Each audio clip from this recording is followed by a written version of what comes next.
So I just want to understand if like we can use the chat or something, and you guys can tell me what do you think of information security. Do you know about information security or not? Just tell me. Anyone of you can tell in the chat that what are your views on information security. Is there anyone who thinks yeah they know about information security? I don't think we are getting any responses. Okay, cool. So basically, let's start like this. Information security is dependent on three pillars. Okay, there are three pillars to information security. I'll just again.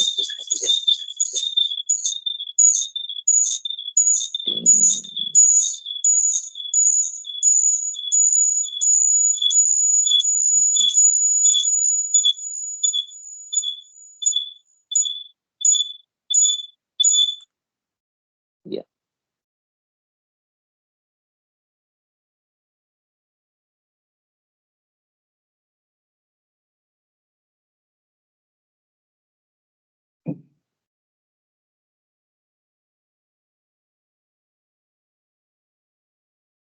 There's some issue with the presenter. Just wanted to check you can go over it or not. Teams. Stop sharing. Share screen.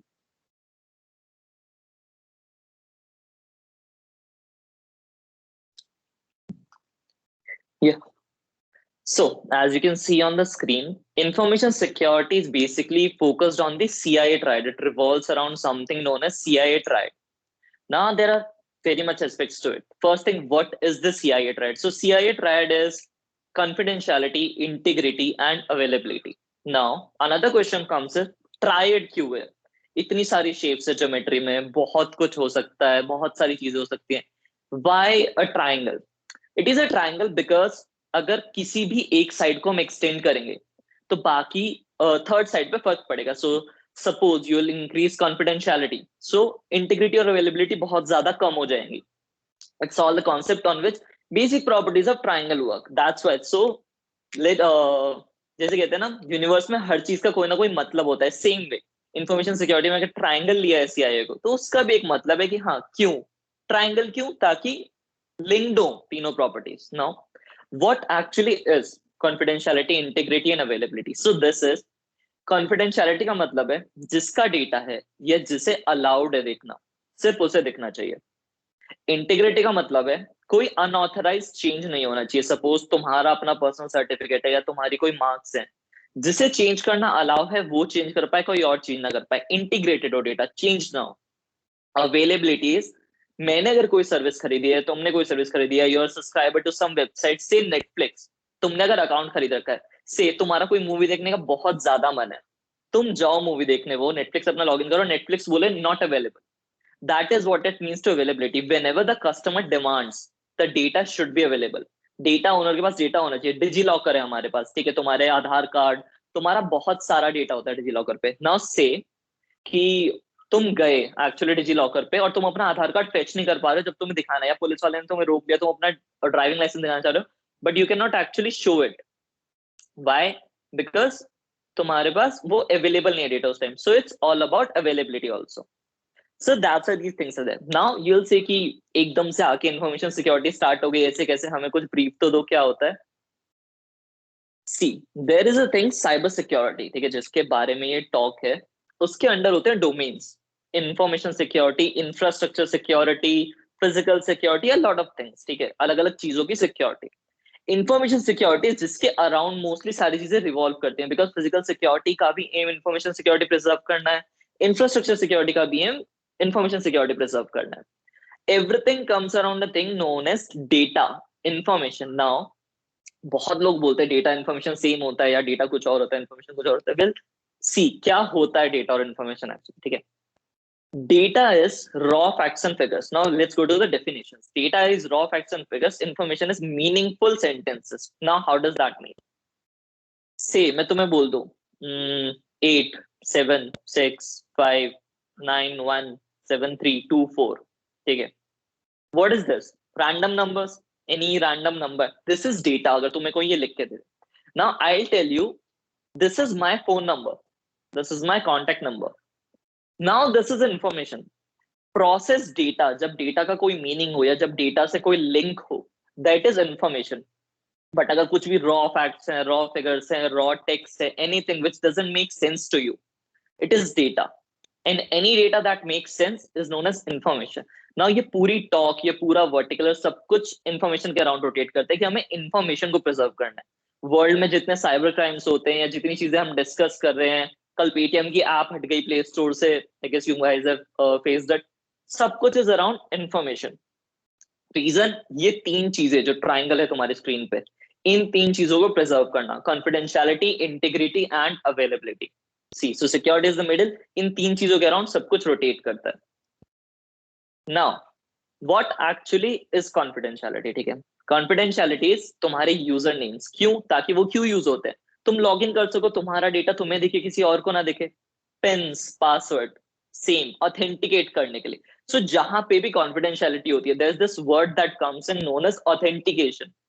Authentication is बताना कि हाँ तुम allowed हो उस data को देखने के लिए. ठीक है, you are allowed to see that data. That is authentication using user name, password, biometrics. Now another way, one way is कि लॉग इन चेक करो, आप डेटा को देख ना पाओ. सेकंड वे इज अगर आप उस डेटा को एक्सेस कर भी लो, it doesn't make sense to you. That's where encryption comes. So तुमने सुना होगा AES एन्क्रिप्शंस होते हैं, क्रिप्टोग्राफी होती है, या कई बार होता है हम कोई फाइल डाउनलोड करते हैं, हमें वो उल्टे सीधे टेक्स्ट फॉर्मेट में दिखती है, कुछ हेक्साडम्प में दिखती है, या कुछ भी लिखा है लैटिन में दिख रही है. Now that is all sort of encryptions. किसी भी मीनिंगफुल डेटा को एक नॉन मीनिंगफुल या नॉन रीडेबल फॉर्म में कन्वर्ट करना इज एन्क्रिप्शन. ठीक है, तुमने उसे एन्क्रिप्ट कर दिया, you can not see it in the original manner on the text. That is encryption. Encryption original text को मॉडिफाई करता है. Okay, so this is all about confidentiality. Confidentiality aims कि तुम डेटा को एक्सेस ही ना कर पाओ, अगर एक्सेस कर भी लो वो तुम्हें सेंस ना मेक करे. ठीक है, कॉन्फिडेंशियल रहे तुम्हारी information. Second, integrity. Now integrity is first thing is non repudiation. कोई अनऑथराइज चेंज ना हो, या हो तो बंदा अकाउंटेबल हो उसके लिए. ठीक है. सेकेंड, तुम्हारा डेटा एक्यूरेट होना चाहिए, कंप्लीट होना चाहिए. ठीक है. नाउ जैसे हमने कॉन्फिडेंशियलिटी कैसे इंप्लीमेंट करी, यूजर नेम से, पासवर्ड से, इंक्रिप्शन से. इंटीग्रिटी कैसे इंप्लीमेंट होती है? हैशिंग से. नाउ दिस इज बहुत कॉमन मिथ कि इंक्रिप्शन और हैशिंग तो सेम है, दोनों क्रिप्टोग्राफी होते हैं, दोनों में पब्लिक प्राइवेट की लगती है. नहीं, differences. Encryption is used for confidentiality, hashing is used for integrity. Second, encryption original data को modify कर देता है non readable form में. Hashing original data को बिल्कुल modify नहीं करता है, बल्कि original data पे एक हम mathematical calculation perform करते हैं जिससे हमें एक value मिलती है, that is your hash value. Original data अपनी जगह पे ही रहता है, हम इन दोनों को एक साथ यूज करते हैं.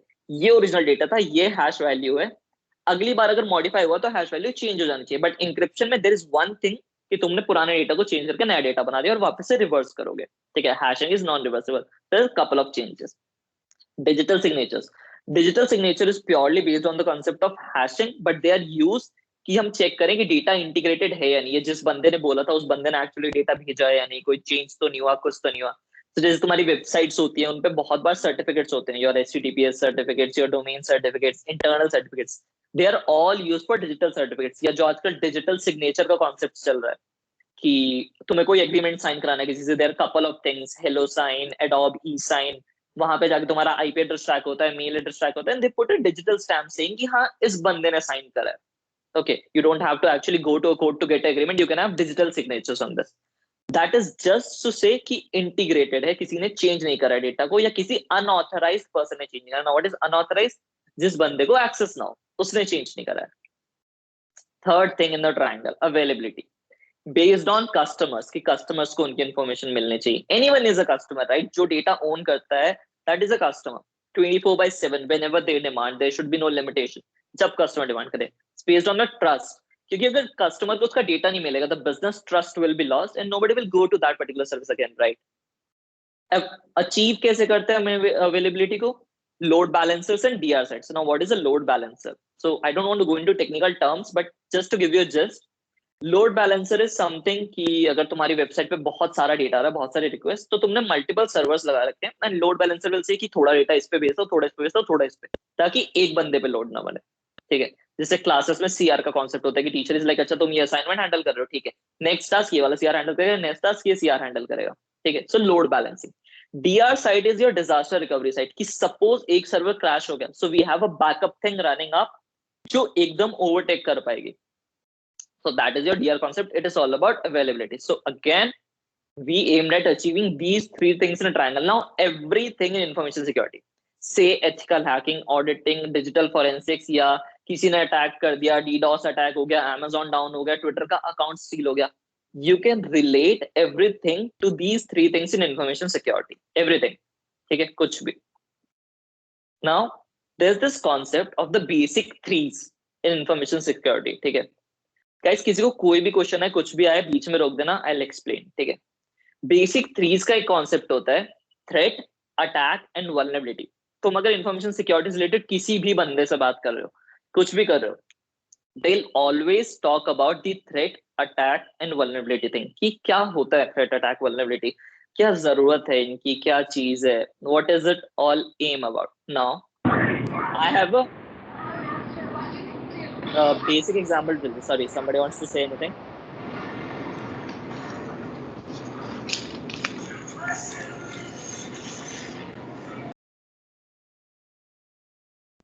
Is there anyone who wants to say anything? All right. Okay. So yeah, threat, attack and vulnerability. Now, what does the same say? So एक बहुत basic example है तुम्हें समझाने के लिए, threat क्या होता है, attack क्या होता है, vulnerability होती है. Let's see what the definition. Vulnerability is any possible loophole. ठीक है, कोई भी possible loophole is vulnerability, कोई भी issue है. Threat is कि वो loophole exploit हो जाएगा. ठीक है, exploit हो जाएगा, कोई उसे कर देगा. And attack is actually उसे अटैक करना. ठीक है, एक्सप्लॉइट करना. नाउ कैसे, ठीक है, कैसे हो सकता है, तुम कि क्या कर सकते हो, क्या कर सकते हो. सेम एग्जांपल, बहुत कॉमन एग्जांपल है जो हम लोग यूज करते हैं, लड़कों को ज्यादा समझ में आएगा. ठीक है, गर्ल्स हॉस्टल है, ठीक है, तुम्हें जाना है, तुम कैसे जाओगे. वहां पे एक लॉक है, तुम्हें पता है एक गेट है, उसका लॉक खराब है, तुम्हें किसी ने बताया, तुम्हें इन्फॉर्मेशन मिली, दैट इज वल्नरेबिलिटी. वो खराब लॉक इज वल्नरेबिलिटी. ठीक है, बोथ वेज ले लेना, गर्ल्स हॉस्टल, बॉयज हॉस्टल, दोनों के लिए, जिससे जहां जाना हो. ठीक है, एक खराब lock is a vulnerability. Now threat, वो बंदा या वो रिसोर्स जो उसे एक्सप्लॉइट करना चाहता है. सो गर्ल्स हॉस्टल केस में लड़के, बॉयज हॉस्टल केस में लड़कियां, यू गाइस आर थ्रेट, तुम उस वल्नरेबिलिटी को एक्सप्लॉइट करना चाहते हो. ठीक है, अटैक इज जब तुम एक्चुअली जाके उसे एक्सप्लॉइट कर दो, उस लॉक को तोड़ के अंदर घुस जाओ, दैट इज अटैक. ठीक है, सो ये तीन चीजें, vulnerability, any possible loop hole, किसी भी चीज में कोई कमी, किसी कोडिंग प्रैक्टिस में कोई कमी, किसी सॉफ्टवेयर में कोई कमी, तुम्हारे इंफ्रास्ट्रक्चर में कोई कमी, एवरीथिंग इज अ वल्नरेबिलिटी. ठीक है, लॉक. थ्रेट, जो उस वल्नरेबिलिटी को एक्सप्लॉइट करना चाहता है, so maybe other competitive company, या तुम्हारा कोई इंटरनल एम्प्लॉय, किसी से तुमने पंगा लिया हो, या गर्ल्स हाउस के केस में बॉयज, बॉयज हाउस के केस में गर्ल्स. अटैक, जब एक्चुअली थ्रेट वल्नरेबिलिटी को एक्सप्लॉइट कर दे, एक्सप्लॉइट करना मतलब वल्नरेबिलिटी की एडवांटेज उठा ले, जब एक्चुअली थ्रेट वल्नरेबिलिटी को एक्सप्लॉइट कर ले, दैट पॉइंट इज अटैक. ठीक है ना. Sir, there is a query. Yeah. हाँ बताओ. Just a second. Somebody is Let me see the asking. chat. हाँ बोलो. As per business analyst, how to convince new industry players for investment in information security? Sure, we'll definitely come to that. ठीक है, so I think इस session के लिए बहुत early है, but yeah, I can take up that question. Information security is not a priority for people, right? तुमने देखा होगा कंपनीज में everybody is like, अरे क्यों इंफॉर्मेशन सिक्योरिटी पे पैसा लगाना है, ऐसे ही काम चल रहा है, ऐसे ही काम चल रहा है. नाउ एक कॉन्सेप्ट है जिसमें मैं बिलीव करता हूँ, you guys can take that forward, कि सामने वाले बंदे को वो बात बताओ जो वो सुनना चाहता है. ठीक है, कंपनीज क्यों नहीं चाहती इंफॉर्मेशन सिक्योरिटी में इन्वेस्ट करना, बिकॉज उनका कॉस्ट लगता है और उन्हें बेनिफिट नहीं दिखता. राइट, अगर तुम इंफॉर्मेशन सिक्योरिटी को एक कॉस्ट डिसएडवांटेज की जगह कॉस्ट एडवांटेज दिखा सको, कैसे. There are certifications in market जिसके लिए कंपनीज जाती हैं, जैसे ISO 27001. Now this is a certification, या PCI DSS, there are certification जो बोलते हैं कि आपकी कंपनी सिक्योर है. आपको सर्टिफिकेशन एग्जीक्यूट करने में अराउंड 1 लाख to 2 लाख लगते हैं एक पर्टिकुलर मीडियम साइज ऑर्गेनाइजेशन में. ठीक है, नाउ कंपनी विल से क्यों हम पैसा बर्बाद करें, ठीक है, हम अपने रिसोर्सेज बर्बाद करें, फिर नए कंट्रोल्स लगाएंगे, एक सर्टिफिकेशन रहेगा, क्या हो जाएगा उससे, तुमने तो पैसा लगवा दिया।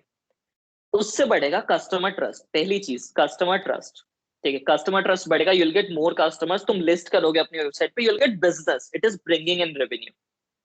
Second thing, do a CBA, cost benefit analysis. Now से तुम्हारी ऑर्गेनाइजेशन में साल में से एक अटैक हो रहा है, ठीक है, सिर्फ साल में एक बार अटैक होता है, Done. ठीक है, कोई तुम्हें ब्रीच करता है, उससे तुम्हें नुकसान होता है 1 लाख रुपए का, ठीक है, उसके लिए mitigating control is firewall. Firewall का कॉस्ट है 2 लाख रुपए, बट फायरवॉल रिन्यू होती है 5 साल में एक बार, ठीक है, 5 साल में अटैक का कॉस्ट इज 5 लाख रुपए, बट फायरवॉल का कॉस्ट इज 2 लाख रुपए। ना this is the CBA, cost benefit analysis, कि हम एक्चुअली 3 लाख रुपए बचा रहे हैं रादर देन पैसा इन्वेस्ट करने के लिए इन्फॉर्मेशन सिक्योरिटी के लिए। सो दिस इज द कॉन्सेप्ट जैसे इन्फॉर्मेशन सिक्योरिटी वर्क करती है। हर ऑर्गेनाइजेशन 100% सिक्योर नहीं होती है कभी भी। Say my organisation we also accept some of the risk, कि अच्छा ये अटैक होगा, हो जाने दो, बिकॉज इसके लिए मिटिगेटिंग कंट्रोल का पैसा ज्यादा लग रहा है। It's not a cost benefit analysis for us और a cost benefit advantage for us. अगर तुम्हें कभी भी अपनी कंपनी को या अपने टॉप मैनेजमेंट को कन्विंस करना है टू इम्प्लीमेंट साइबर सिक्योरिटी, से you should always show them in terms of a cost benefit analysis, कि ये डेटा है, हमारे पर इतने अटैक्स होते हैं, ये इशू है, हम इतना पैसा बचा सकते हैं और इतना कस्टमर ट्रस्ट लाके बिजनेस बढ़ा सकते हैं, प्लस हमारी विजिबिलिटी बढ़ेगी ग्लोबल स्टैंडर्ड के through. So this is one way to do it. Of course there will be challenges, but अगर तुम रिसर्च अच्छे से करोगे, you can Okay. Definitely convince your company. Yeah hello, Yes, sir. Am I audible, sir? Yeah go it. Uh, Sir, actually, sir, my question, I'm a MBA student. Sir, hmm, there are a lot of companies who are invested in information security. But sir, my right. question is, sir, what are the tools we have to require to convince the new industry player? Because there are a lot of companies who have a very good package. So how to differ them, sir? Okay, so basically tools के basis पे, ठीक है, every जब भी किसी company को information security implement करना start करता है, ठीक है, as a business analyst what you can do, you should always start with a gap assessment, ठीक है, एक गैप असेसमेंट करके हम आगे कवर करेंगे, बट ठीक है, एक गैप असेसमेंट करो कि से Sir, take a standard. sir, yeah gap is a abbreviation. Stands for. Yeah no, it's not an abbreviation, normal gap is gap, ठीक है। Okay, so I will okay, sir. Explain. Say there is a standard ISO 27001, उसमें 114 controls हैं जो तुम्हें बताते हैं तुम एक ऑर्गेनाइजेशन में इंफॉर्मेशन सिक्योरिटी कैसे इंप्लीमेंट कर सकते हो, या तुम्हें क्या क्या जरूरत है, step by step, process by process, ठीक है, 114 कंट्रोल्स। नाउ तुम वो 114 कंट्रोल्स लो, उसकी एक एक्सेल शीट बनाओ कि ये चीजें होनी चाहिए। गैप असेसमेंट इज कि तुम टिक करो करंटली तुम्हारे ऑर्गेनाइजेशन में क्या क्या है, तो तुम्हें पता चलेगा कि आइडियल स्टेट क्या है और तुम्हारी करंट स्टेट क्या है। This is a gap assessment bridge, ठीक है, कि क्या गैप है एक्चुअल से और तुम्हारे में भी, ठीक है। Now what you want to do is कि ठीक है, क्या करना है आगे, गैप असेसमेंट ये है तुम्हारी। अब तुम अपने ऑर्गेनाइजेशन को बोल सकते हो कि हम यहां से यहां स्टैंड करते हैं, we want to go to this ideal state, this is one way, ठीक है। वन टूल इज कि तुम स्टैंडर्ड लो और गैप असेसमेंट करो। नेक्स्ट इज तुम कॉस्ट बेनिफिट एनालिसिस करो, that is another tool. Third tool is कि तुम रिस्क असेसमेंट करो। देर इज दो टाइप के मेथड्स होते हैं, qualitative and quantitative risk assessment, ठीक है, कि तुम पता करो कि थ्रेट क्वालिटी क्या है या कितने अटैक्स हो रहे हैं एक वैल्यू के फॉर्म में। नाउ नॉर्मली जब ऑर्गेनाइजेशन को समझाना होता है, it is always quantitative risk assessment. So there is a model known as FAIR model of risk assessment, FAIR is an abbreviation here, ठीक है, factor analysis of information risk, FAIR model. उसमें steps होती है कि तुम अपने assets को identify करो, तुम्हारे ऑर्गेनाइजेशन में क्या क्या सामान है, उनकी एक वैल्यू डिटरमाइन करो, देन तुम उनसे रिलेटेड थ्रेट्स आइडेंटिफाई करो कि किस चीज को क्या एक्सप्लॉइट कर सकता है, मैपिंग करो, प्रोबेबिलिटी निकालो, और तुम्हें एक वैल्यू मिलेगी कि किस एसेट पे कितना रिस्क है और क्या कंट्रोल लगा सकते हो तुम, उसका कितना रिस्क है। सो that is one way you can show risk assessment करके। फोर्थ वे इज, जिस तुम बोल रहे हो मार्केट में बहुत सारे लीडर्स हैं and there are a couple of tools what you can select, there are big company, so it always depends on your environment. अगर तुम्हारी प्योरली SaaS बेस्ड कंपनी है, तुम पूरा क्लाउड पे वर्क कर रहे हो, you can always go with the Microsoft का सिक्योर पैकेज या Amazon का secure package using directly their cloud. अगर तुम्हारी ऑन प्रेम कंपनी है, तुम ज्यादातर अपना डेटा खुद होस्ट करते हो, ऑन प्रेमाइसेस होस्ट करते हो या किसी से सर्वर पे होस्ट करते हो, it's not a SaaS based concept, you can go for market leaders like, so see, एक कॉन्सेप्ट होता है, तुमने पढ़ा होगा एमबीए में, तुम गार्टनर क्वाड्रेंट का, right? Gartner magic quadrant, they tell you about the companies जो किस क्वाड्रेंट में राय करती हैं, ठीक है? चैलेंजर्स, देन ठीक है लीडर्स, इस टाइप से, ठीक है? चार टाइप के चार सेक्शंस होते हैं कंपनीज के, नीश प्लेयर्स, ठीक है? So you can actually see की मार्केट में लीडर्स कौन से हैं करंटली किस फील्ड के लिए, and then you can select their tools. See, security में कभी भी कोई टूल अच्छा या बुरा नहीं है, हर टूल के सेम एडवांटेजेस है, इट जस्ट डिपेंड्स ऑन तुम्हारा बजट क्या मैच करता है, तुम्हारा इन्वायरमेंट क्या मैच करता है, हर टूल अलग इन्वायरमेंट पे चलता है, सिर्फ इतना सा कॉन्सेप्ट है, ठीक है? Else every tool if properly configured will work the same. Hope that answers your question. Yes. Yeah. Understood. Okay. Thank you so much, sir. Welcome. So yeah, next concept is कि हम information security में आना चाहते हैं, हम सीखना चाहते हैं, अब हमें कुछ नहीं आता अभी, क्या बेसिक 4 चीजें जो हमें पता होनी चाहिए? Yeah. Sir. हाँ. Hi, sir. Good afternoon. This is Hi. Tushar. Hi, Sir, Tushar. you just explained about threat attack and vulnerability. Mm-hmm. And I don't know if it has changed now, but I used to study risk also there. So it's still there or it's gone? No, it's still there, but it's just not part of the basic 3. So see, risk is कि कितनी probability है कि threat vulnerability को exploit करके अपना attack successfully conduct कर लेगा. That is the risk. But yeah, Okay. basic 3 abbreviation is threat, attack and vulnerability. It has not changed yet. Okay. Thank you, sir. Okay, no issues, yeah.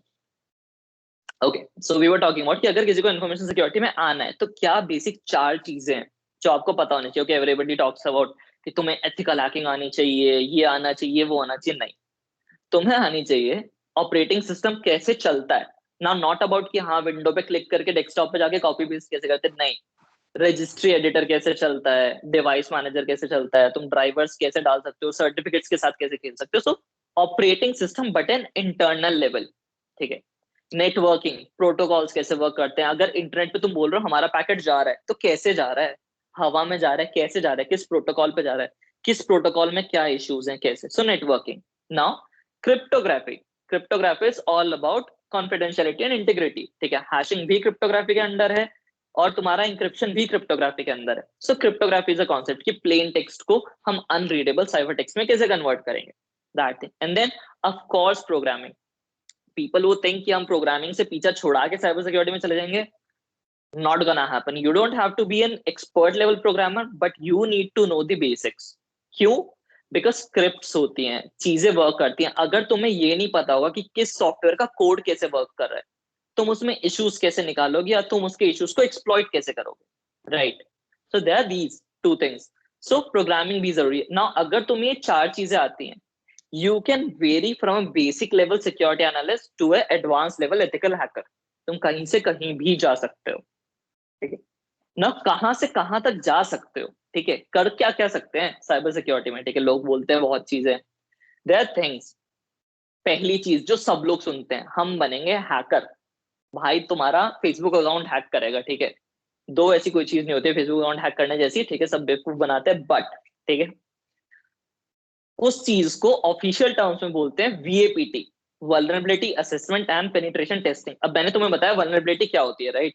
कि किसी भी चीज में कोई वीकनेस है क्या. तो वल्नरेबिलिटी असेसमेंट टेस्ट किसी भी सॉफ्टवेयर की, किसी भी इंफ्रास्ट्रक्चर की, किसी भी चीज की वल्नरेबिलिटी को आइडेंटिफाई करना, ठीक है? तुम एक स्कैनर रन करोगे जो तुम्हें बताएगा ये इश्यूज है, बिकॉज हम ऑलरेडी पता कर चुके हैं कि क्या कॉन्फ़िगरेशन खराब है, क्या कॉन्फ़िगरेशन अच्छी है, से ISO 27001 के अकॉर्डिंग, ठीक है? सो vulnerability assessment is vulnerability identify करना. Now उसके साथ PTQ है. So vulnerability assessment is sort of a passive technique. किसी को कोई नुकसान नहीं होगा, बस तुमने आइडेंटिफाई कर लिया. पेनिट्रेशन टेस्टिंग इज तुम बोल रहे हो मैं तो शक्की इंसान हूं, ठीक है? मेरी बंदी मुझ पर भरोसा नहीं करती, मैं आगे किसी पे भरोसा नहीं करता. वल्नरेबिलिटी असेसमेंट करी, वल्नरेबिलिटीज है, तुम बोलोगे हम तो एक्सप्लॉइट करके देखेंगे हो रही है या नहीं. स्कैनर तो कुछ भी दिखाता रहे. So it's more of like कि तुम्हें कोई वल्नरेबिलिटी मिली कि इस वेबसाइट में ये इशू है, तुम बोलो नहीं मैं तो एक्सप्लॉइट करके डाउन करूंगा. हेलो,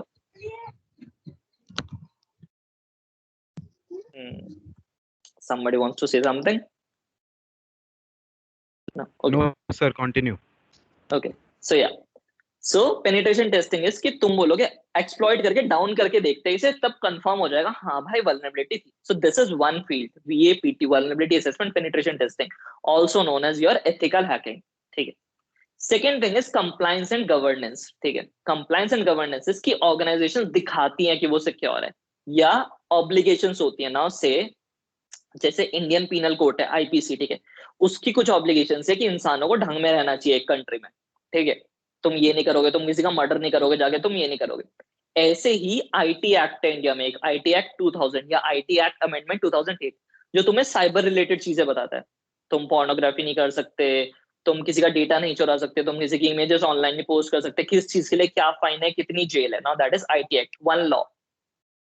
अगर कोई पेमेंट, हाँ I'm sorry for the interruption, but there is a query in our chat box. बोलो। If someone steals the server's private key, can they decrypt all the previous content sent to that server? If someone decrypts the private key, yeah, they can decrypt. Okay. So see, कैसे work करती है ये चीज। सो this is part of your private की cryptography. Now दो type की क्रिप्टोग्राफीज होती है जब भी तुम कोई डेटा इंक्रिप्ट करते हो, ठीक है। वन थिंग इसकी प्री शेड की होगी, पब्लिक की क्रिप्टोग्राफी, ठीक है, कि सॉरी प्राइवेट की क्रिप्टोग्राफी की प्री शेड की होगी। तुमने अपनी एक कॉमन की सामने वाले बंदे को दे दी, उसने उसी की से इंक्रिप्ट किया, सेम की से डिक्रिप्ट होगा, वो की चोरी हो गई, काम खत्म, ठीक है। ना अनदर इज जिसमें की पेयर यूज होता है, जैसे बोलते हैं पब्लिक की क्रिप्टोग्राफी। उसमें क्या होता है, मेरे पास मेरी एक पब्लिक की है, एक प्राइवेट की है, तुम्हारे पास तुम्हारी एक पब्लिक की है, एक प्राइवेट की है। हमेशा डबल की क्रिप्टोग्राफी में, ठीक है, रिसीवर की कीज यूज होती है, सेंडर की कोई की नहीं यूज होती है, ठीक है, रिसीवर की कीज यूज होती है। तो तुम अगर रिसीवर हो, मैं तुम्हारी पब्लिक की लूंगा, उससे डेटा को इंक्रिप्ट करूंगा, और वो डेटा डिक्रिप्ट होगा तुम्हारी प्राइवेट की से। ना अगर किसी ने तुम्हारी प्राइवेट की चुरा ली, सर्वर की प्राइवेट की चुरा ली, ठीक है, they can actually perform decryption on all the data because वो सब तुम्हारी पब्लिक की से encrypt हुआ है, ठीक है। So that is how it will work. Now we are talking about compliance and governance, ठीक है। So laws आ गई। Now there is this thing कि अगर कोई भी वेबसाइट पेमेंट डेटा प्रोसेस कर रही है, पेमेंट गेटवेज है, कार्ड प्रोसेस कर रही है, इंटरनेट बैंकिंग है, Paytm, UPI, whatever it is, एक ऑब्लिगेशन होती है PCI DSS, payment card industry data security standard. It's not a law in India but it's a obligation, ठीक है, कि आप करना चाहिए आपको, इट्स अ सिक्योर, नहीं तो आप पेमेंट नहीं प्रोसेस कर सकते, ठीक है। It's a international compliance obligation. Now that is one thing. अब ऐसे ऐसे, ठीक है, आईएसओ के बहुत सारे स्टैंडर्ड्स हैं, एक सॉक्स लॉ है, हिप्पा लॉ है, सीसीपीए है, प्रिवेसी के ऊपर है, अक्रॉस द वर्ल्ड से हंड्रेड्स ऑफ कंप्लायंस ऑर्गेनाइजेशन, ठीक है।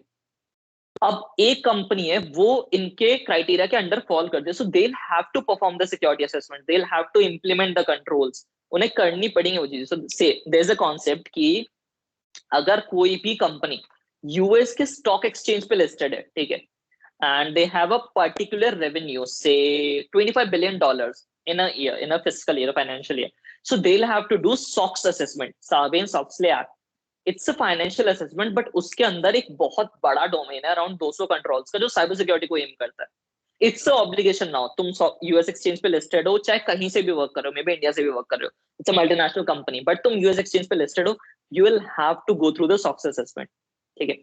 अब क्या है, ठीक है, तो उन्हें साइबर सिक्योरिटी इंप्लीमेंट करना, all of this comes in the compliance and governance. जब भी तुम सर्टिफिकेशंस पे वर्क करते हो, लॉज पे वर्क करते हो, या कंप्लायंस ऑब्लिगेशंस पे वर्क करते हो, so that is one domain कि तुम ऑडिटर हो। This is the domain where I work, ठीक है, कि मैं ऑडिटर हूं। मैं माय रिस्पॉन्सिबिलिटी इज कि मेरी ऑर्गेनाइजेशन इस particular law point of view से सिक्योर है, या दूसरी ऑर्गेनाइजेशन इस पर्टिकुलर चीज को फॉलो कर रही है। अगर मेरे वेंडर्स हैं कोई भी, ठीक है, मैं किसी से डेटा ले रहा हूँ या मेरा डेटा कहीं जा रहा है, they are secure, these all are compliance obligation. So my job is कि ये कंप्लायंस ऑब्लिगेशंस मेट हो, ताकि कोई भी लीगल एंटिटी आके हमें ना बोले कुछ भी, ठीक है। That is one thing.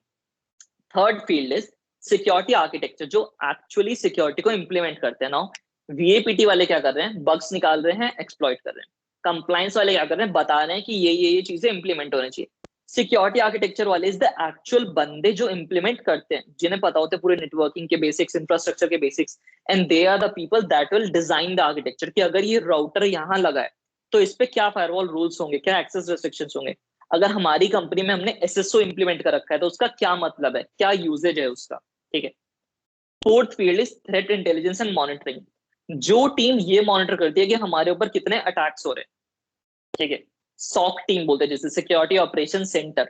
So this is the team जो पूरा फोकस करेगी कि ठीक है तुम्हें एक्चुअली करना क्या है, व्हाट आर द थिंग्स, कौन कौन लोग अटैक कर रहे हैं, जो तुम्हारे रिस्क असेसमेंट में हेल्प करेंगे, जो तुम्हारे कॉस्ट बेनिफिट एनालिसिस में हेल्प करेंगे, एक्चुअली मैनेजमेंट को कन्विंस करने में हेल्प करेगी कि नहीं हमारी ऑर्गेनाइजेशन इतनी सिक्योर नहीं है, हमारे ऊपर अब भी अटैक्स हो रहे हैं, या तुम्हारी इंटरनल सारे एप्लीकेशंस को मॉनिटर करेंगे कब क्या एक्सप्लॉइट हुआ. सो मॉनिटरिंग टीम, थ्रेट एनालिस्ट होते हैं. And fifth team is the forensics team.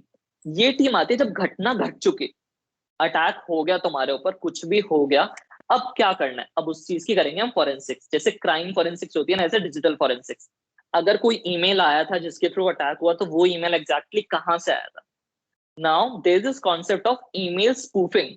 ठीक है, से अगर मैं कल तुम्हें नरेंद्र मोदी के नाम से मेल करूं उनके ऑफिशियल आईडी से, ठीक है, primeminister@gov.in, ठीक है, government-of-india.in, you won't be able to tell कि वो मैंने करा है या उन्होंने करा है. व्हाई? बिकॉज मैं उसका हेडर्स चेंज कर दूंगा.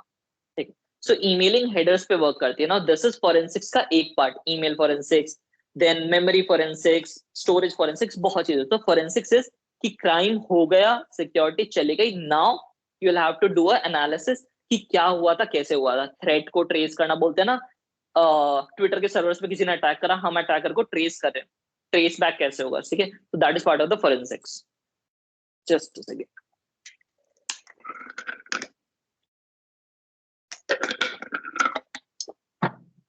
या ठीक है, सो ये 5 ब्रॉड डोमेन्स है साइबर सिक्योरिटी में. इनके अंदर इंडिविजुअल जॉब्स होती हैं.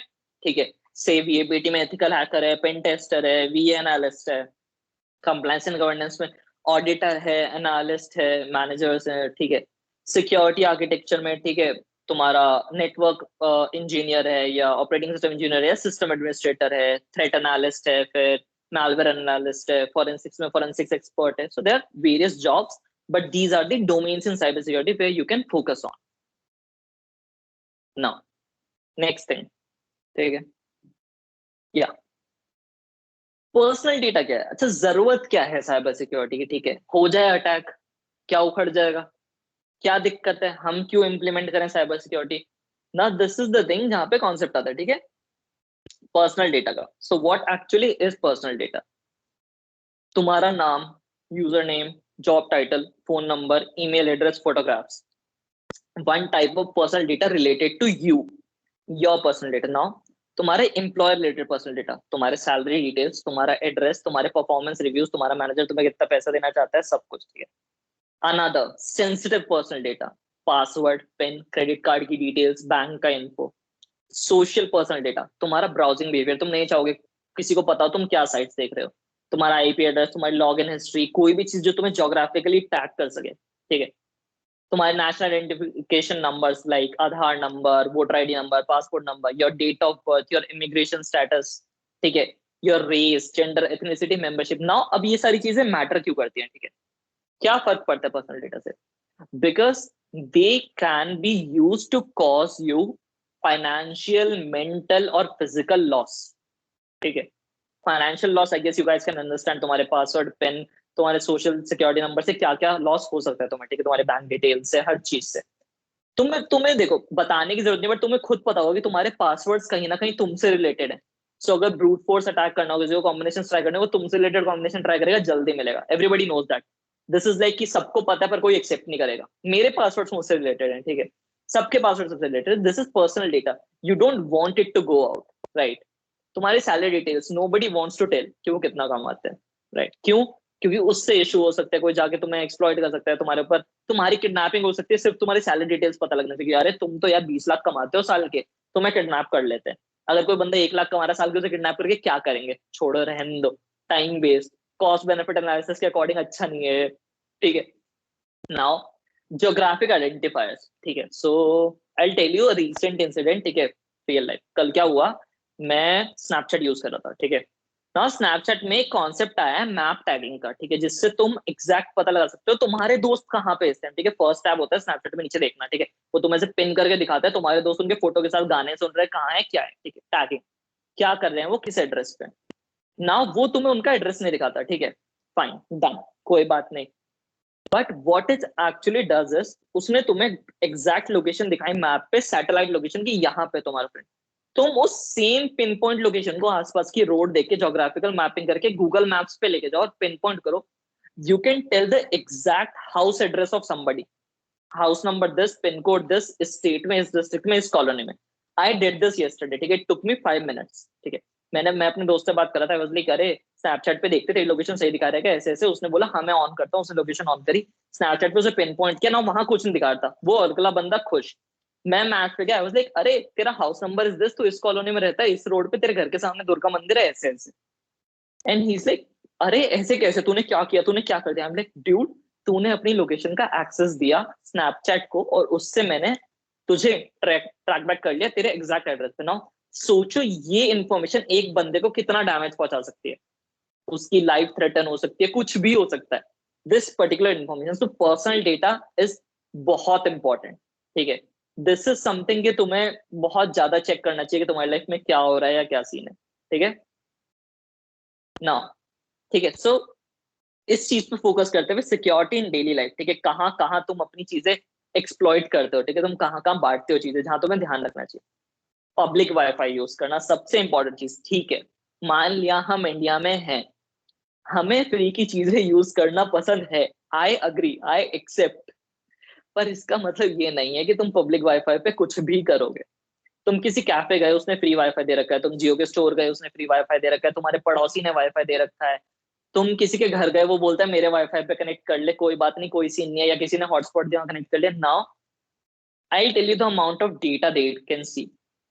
चाहे तुम इंक्रिप्शन यूज कर रहे हो, चाहे तुम कुछ भी यूज कर रहे हो, जब भी सेम राउटर पे दो लोग कनेक्टेड होते हैं और कोई भी डेटा ट्रैवल कर रहा होता है, वो उस नेटवर्क से जाते हुए हर डेटा देख सकते हैं, हर एक पैकेट को इंटरसेप्ट कर सकते हैं, तुम्हारे पासवर्ड, तुम्हारा ओटीपी, एवरीथिंग दे कैन सी। इतना ज्यादा डेंजर होता है पब्लिक वाईफाई। क्यों बोलते हैं कि अपने कंपनी के वाईफाई पे ऑनलाइन ट्रांजैक्शन मत करो, सिर्फ अपने पर्सनल सिस्टम पे करो, या एयरपोर्ट पे जाके पब्लिक चीजें पे मत यूज करो कुछ भी। There is a reason, because public wifi पे मल्टीपल लोग कनेक्ट होते हैं that are untrusted. I can plug into any public wifi और एक वर्बसूट नाम के एप्लीकेशन चला के या वायरशार्क नाम के एप्लीकेशन चला के I can see every data जो उससे जा रहा है, किस आईपी एड्रेस से ओरिजिनेट हो रहा है, क्या टारगेट आईपी एड्रेस है, बीच में उसे मॉडिफाई कर दो, इंटीग्रिटी खराब हो जाएगी। और पब्लिक वाईफाई पे कॉन्फिडेंशियलिटी तो है ही नहीं, ठीक है, इंटीग्रिटी खराब हो गई ऑलरेडी, ठीक है। अवेलेबिलिटी, कोई भी पैकेट आ रहा है, मैं उस पैकेट को बीच में ड्रॉप कर दूं, तुम्हारे पास तक तो वो पहुंचा नहीं, तो अवेलेबिलिटी भी गई। So basic 3 pillars of CI are gone on a public wifi. So never use a public wifi, और अगर यूज करो just use it for browsing, never log in your social accounts, anything. Normal browsing, तुम्हें कुछ Google करना है, it's fine, Netflix पे कुछ देख रहे हो, इट्स फाइन, अगर ऑलरेडी लॉग्ड इन है तुम्हारे सिस्टम में, ठीक है। But never perform a log in session या ट्रांजेक्शन या कुछ भी on a public wifi, one ने। सेकेंड थिंग, वीक पासवर्ड्स, ठीक है। आजकल तो चलो हर वेबसाइट की रिक्वायरमेंट होती है कि इतने कैरेक्टर का होना चाहिए वो, बट व्हाट वी डू, से my name is Manik Garg, I will be like, ठीक है, कुछ रख लेते हैं, गर्ग मानिक जेम्स बॉन्ड 007, ठीक है, या कुछ भी तुम अपने से रिलेटेड पासवर्ड रखोगे, this is not right, because they are the easiest cracking thing. तुम्हें पता है वर्ल्ड में अगर हम टॉप 10 मोस्ट कॉमन पासवर्ड्स की लिस्ट बनाए, तो सबसे ज्यादा common password is password itself. लोग सोचते हैं अरे मैं पासवर्ड ही रखता हूँ, इंसान को क्या पता होगा, गधे हैं सामने वाले, उन्हें नहीं पता होगा। So we have a list of top 100 passwords, सबसे पहले उन पे ब्रूट फोर्स करेंगे, ठीक है। डोंट कीप कॉमन पासवर्ड, बोलते हैं ना don't use dictionary words, I know passwords are difficult to remember, ठीक है, इसलिए तुम वीक पासवर्ड्स रखते हो, but you should not, if you want to be secure you should not, it's all about if you want to, ठीक है। then consistent passwords, तुम अपने मल्टीपल अकाउंट्स का सेम पासवर्ड रखते हो, व्हाट इफ कोई एक भी पासवर्ड कॉम्प्रोमाइज हो गया, everything will go right, because पहला अगर कोई बंदा कुछ अटैक करता है, वो कुछ कॉम्प्रोमाइज करता है, नेक्स्ट स्टेप इज अरे अगली आगे कोई चीज कॉम्प्रोमाइज करता है, ठीक है। So that's the thing. Now consistent passwords कभी मत रखो, कीप डिफरेंट, एटलीस्ट अपने पब्लिक अकाउंट्स के अलग पासवर्ड रखो, safe for Gmail IDs, and your net banking password should be different or your PIN should be different, sensitive information के password अलग हो। अनवांटेड सब्सक्रिप्शंस, ठीक है, तुमने कई बार देखा होगा जीमेल पे फालतू के मेल्स आते रहते हैं, ठीक है, यात्रा का मेल आ रहा है, नौकरी का मेल आ रहा है, these are all unwanted subscription. जब भी तुम किसी वेबसाइट पे जाते हो, वो बोलते हैं एंटर योर मेल आईडी, तुम डाल देते हो वहां पे, या तुम अकाउंट बना रहे हो, वहां पे होता है subscribe to our mailing list something like that, these are all unwanted subscription, they can be used to send you emails जिनमें एक मैलवेयर होगा जो तुम्हारा डेटा स्टील कर सकता है, स्पाईवेयर, ठीक है। So unwanted subscription you should disable. जब भी तुम्हारे पास जीमेल पे ऐसा एक मेल आता है, हमेशा नीचे देखना छोटा सा एकदम बारीक सा, जैसे टर्म्स ऑफ कंडीशन होती है ना म्यूचुअल फंड्स में, ऐसे छोटा सा बारीक सा लिखा होता है अनसब्सक्राइब, उस पर क्लिक करो, go remove yourself from the mailing list, ठीक है। डोंट हैव अनवांटेड सब्सक्रिप्शंस, ठीक है। या फिर ऑल्टरनेट कंट्रोल, ठीक है, मिटिगेटिंग कंट्रोल। तुम 2 ईमेल आईडीज रखो हमेशा, एक ईमेल आईडी अपने पर्सनल काम के लिए, एक ईमेल आईडी ऑनलाइन ब्राउजिंग के लिए। तुम्हें जाना है, तुम्हें कैनवा पे अकाउंट बनाना है, तुम्हें फोटोशॉप करनी है, कुछ भी करना है, use other one email ID, ठीक है, जो तुम फालतू कामों के लिए यूज करते हो, कुछ भी हो जाए उस पर, ठीक है। बट एक ईमेल आईडी जो तुम्हारे बैंक से लिंक्ड है, तुम्हारे कॉलेज से लिंक्ड है, तुम्हारे पर्सनल अकाउंट से लिंक्ड है, प्राइवेट ईमेल आईडी, ठीक है, that should not be exploited. Okay, next चीज तुम क्या करते हो, अनसिक्योर वेबसाइट्स। जब भी तुम वेबसाइट पे जाते हो, चेक फॉर वन थिंग कि ऊपर एक ग्रीन लॉक हो, वो HTTPS पे वर्क कर रही हो, ठीक है, hypertext transfer protocol secure version. क्या यूज है उसका, तुम्हारा डेटा इंक्रिप्ट होकर जा रहा है, तुम्हारे पास एक SSL सेशन है, you can always trace back the attack जो हुआ था, ठीक है। There are different things, never use unsecure websites. ऐसा कभी नहीं होगा कि कोई टॉप लेवल वेबसाइट होगी जो तुम्हें यूज करनी होगी और वो HTTPS नहीं यूज कर रही होगी, या उसका कोई ऑल्टरनेटिव नहीं होगा। So try finding alternative, secure website use करो, डोंट यूज अनसिक्योर वेबसाइट्स। 2020 में जहां साइबर सिक्योरिटी इतनी प्रायोरिटी पे, अगर मैं भी एज अ स्टार्टअप कोई नई वेबसाइट बनाता हूँ ना, कभी भी कॉलेज में था मैं बनाता था, ठीक है, आई ऑलवेज प्रेफर HTTPS पे बनाऊं। तो अगर छोटे से छोटे क्लाइंट की नई वेबसाइट HTTPS पे बन रहा है, a good level company can always move this stuff from HTTP to HTTPS, so trust only those websites. Sixth thing, phishing. Now अब आते, ठीक है, अच्छी बात पे। Excuse me, sir. या बोलो। So there is a hand raised from Sakshi, and also like there is a student. He's saying that can you speak more English because he is not able to understand Hindi much. Sure. Yeah, I can speak more English. Yeah, and Sakshi, do you want to ask something? Yes, sir. So, Yeah. right now you just told about the vulnerability of user data. Like so many websites are there in which by using Burpsuit and all, we can easily, in fact, track the OTP. We can bypass the OTPs. And what can we do for such websites? If you want to serve that also, how can we protect ourselves from such kind of attacks? Like if any website is vulnerable to OTP bypass and all, like we can Right. easily bypass that using Burpsuit. Yeah, interceptor and repeater. Yeah. So पहला method is don't go to that website, ठीक है, find an alternative website, don't go to that website, don't use it. If you have an alternative, never use insecure website, that's what I said. Second thing is, you can always go back and report that we have found this bug, please try to fix it, or you can even tell the steps that you can implement this particular control. You won't have much resources to invest in, and you can use this control and it will be good for you. Okay, so that is one concept, ठीक है, कि you can suggest the ways to secure. Excuse me, sir. Yeah. Sir, can we use Tor web browser to just for the security purpose? Is it good or not? See, Tor is, I know you must be knowing that Tor is used to access dark web. Okay, now we'll also discuss about dark web. What is it? Okay. So Tor is used to access dark web. Now Tor is a say VPN integrated browser that does looping. Tor does not secure you. It just makes you difficult to trace. Okay. So if you are doing any transaction on Tor, it's same as doing it on Safari or Firefox or Chrome. It's just that if you're doing any security malpractice, so Tor is an advantage for a hacker, not a customer. Okay. So if you are using Tor to perform some sort of attacks, okay, you are untraceable, not untraceable exactly, but difficult to trace. Fine, use Tor. But when you are doing yourself things and you don't want somebody to exploit you, then Tor is no benefit at all, because you'll anyway enter your information, it won't encrypt it. That depends on the website server. So only two methods to prevent from using insecure websites is either don't use that website or suggest them to secure it, and don't use it unless they secure it. So don't use insecure websites at all, as simple as that. Okay. Thank you, sir. Now, yeah, next thing is phishing.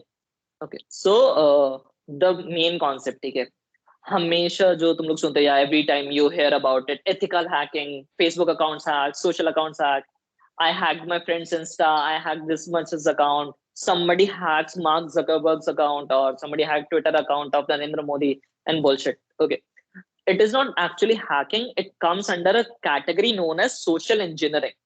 social engineering is an attack aimed at exploiting human behavior. So there are certain traits of human behavior, right? Like we trust people easily, or we are curious, we want to explore things, we are after freebies and all those things. So now say, uh, okay, tomorrow Facebook sends you a mail saying that, no, Facebook. Okay, let's do this. Maybe some of you guys are on Tinder. Okay. Yeah. Okay. We'll take a general example. Netflix. Netflix sends you a mail saying that we are giving 2 months of free subscription. Okay. For all the college students. Right. Now, this one thing. You get a mail from info@netflix.com, yeah, netflixindia.com, saying that we'll give 2 months of free subscription to everybody who will use a college ID password. Okay. You'll use a college ID password. Now, they'll give you a link to the Netflix website.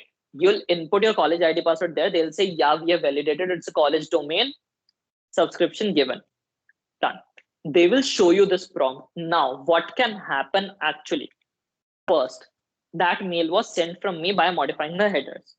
Second, that dummy Netflix website was created by me. Third, the ID password you entered were not going to the Google servers for validation, rather than they were going to my database. Okay. Fourth, that prompt was fake one generated by me. Now, how can you identify it? By checking the domain integrity, that it was actual domain or not. So say there's a domain google.com, right? Somebody can buy a domain saying G00gle.com. It will see the same, but it won't have the Google digital certificate embedded. That's why I said use HTTPS, C for the certificates, right? So these are the things. Now, this is the most common form of attack: phishing, social engineering under, okay, phishing under social engineering. What they do is create a dummy Facebook website, create a dummy Instagram website, Twitter website, and somehow they make you enter your login information in there. Now, that can be a targeted thing.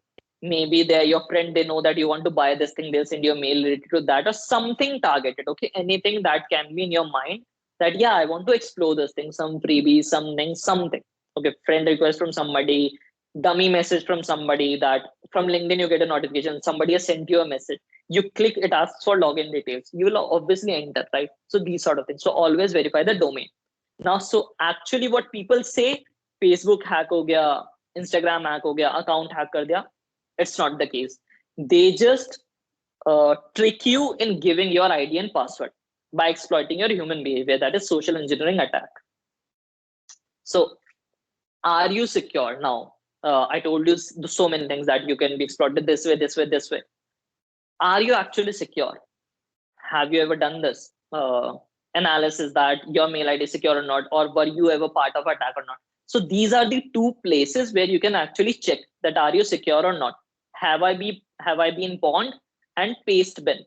Now, let me show you how this works. Okay. Manik sir, yeah. Actually, there is a query. Yeah.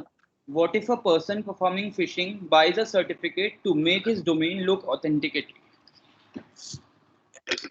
See, a person doing phishing can't buy the actual certificate. Okay, they can't buy the Google certificate or Facebook certificate or Instagram certificate. They can create a certificate for their domain.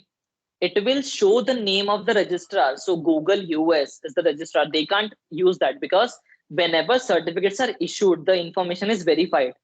Okay, to the authority. When you say that I am part of Google, yeah, I am under this company, they do verify that information, that is it so or not. So certificates are not issued just like that. They can create their own certificate, but then again, it will be a shared certificate. You can see it there. It's a shared certificate. It's not verified by Google. The address are not the company headquarters. That's the thing you can look for. Sir, also domain also cannot be same, right? Yeah. So yeah. Not So same for domain, I told right that for google.com, they can buy G00gle.com. So it will look the same by visualize, or they're Russian characters. So in Russia, there are characters that look exactly like English characters, say R and R, but they'll have a different symbolic meaning in the Russian language. So you can merge English and Russian to buy the exact same domain, but you can go for a text encryptor to see that is it same or not. But whenever the certificates are issued, all these things are taken care of. So certificates are never identical to the original websites, right? Sir, I would like to ask you one more thing. Right. Right now, we have more data in the mobile phones rather than laptops, right? Mm-hmm. So How can we secure our mobile phones from getting hacked rather Okay. than See, yes. so it's all about a simple thing that anything that is connected to the internet is not secure. Say it your mobile phone, tablet, your Alexa, or maybe your smart bulb. Anything that is connected to internet or a network, it's not secure. So you can follow secure practices, but you can actually never secure it. Now, for practices, you can have a anti-malware software in your phone, say Norton Security or Avast Security. Okay, you should not perform transactions on the insecure websites. Use only trusted browsers like Chrome, Safari, or maybe never use browsers like UC browsers or your built-in browsers. Okay, they're not good at all. Then there are practices like you should not keep a password vault. People tend to keep on passwords in their notes or password vault. They are not secure at all. Never write down your password. Never save passwords in a login session. So all these practices you can apply to both laptop as well as mobile to secure data. Have a PIN and a biometric in place. Don't display your public information. Use app lockers, the inbuilt ones, not the custom apps. Okay. Then Sir, never, right? used Yeah. yes, I've used remote administrative tool that is called RAT tool.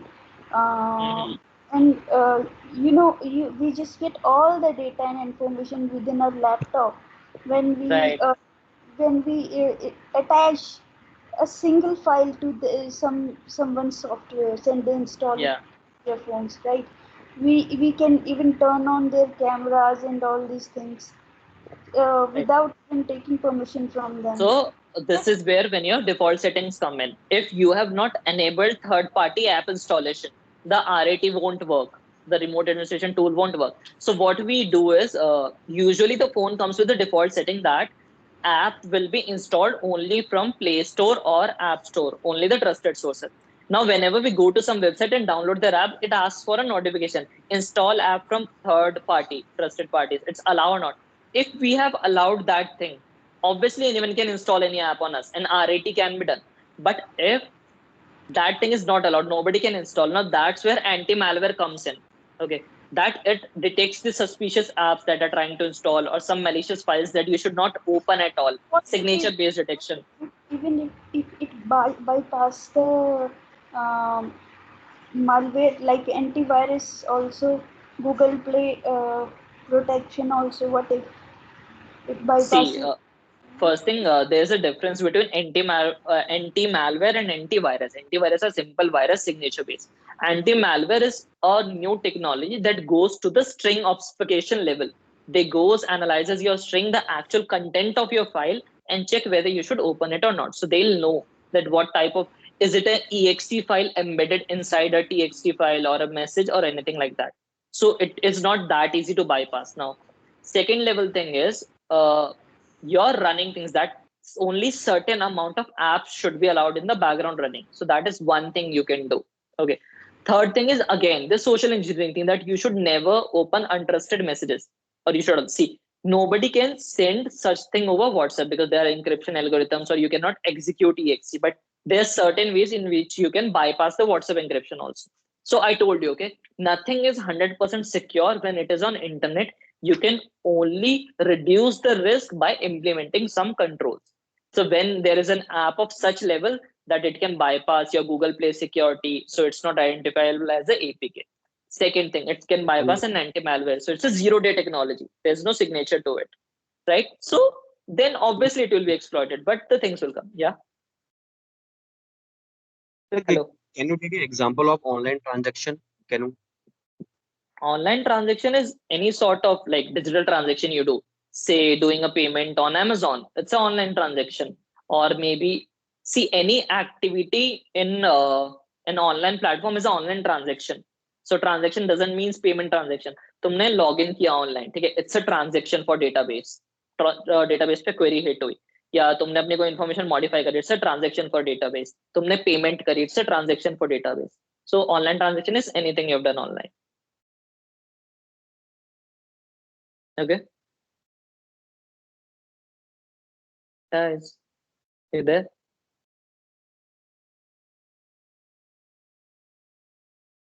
Yes, sir. Yeah. Okay. Cool. So we'll move ahead. I was telling you about these two things where you can actually check that you're secure or not over the internet, or whether you have been part of any sort of attack or not. So first website is Have I Been Pawned? Now what this website actually tells you, that were your email ID was your email ID part of any attack that happened in a recent past or not. So say I'll input my mail ID, the personal one, okay, and I'll check that have I been pawned or not. Now it says, oh no, pawned. Yeah, so I was part of 2 data breaches that happened. Which one? The Canvas. So in May 2019, Canvas suffered a data breach. My email ID was part of that. Okay. Dub Smash in 2018, this suffered. Okay. So the compromised data was this is this. So you can go and check whether your mail ID was part of this or not. So say I have another mail ID. That is my college account. Okay. So see, it has not been pawned because I don't use it on public servers. So that is one thing. Now another thing was Pastebin. Okay. So Pastebin is a website where you can not this Pastebin. Let me check. Okay, give me a sec.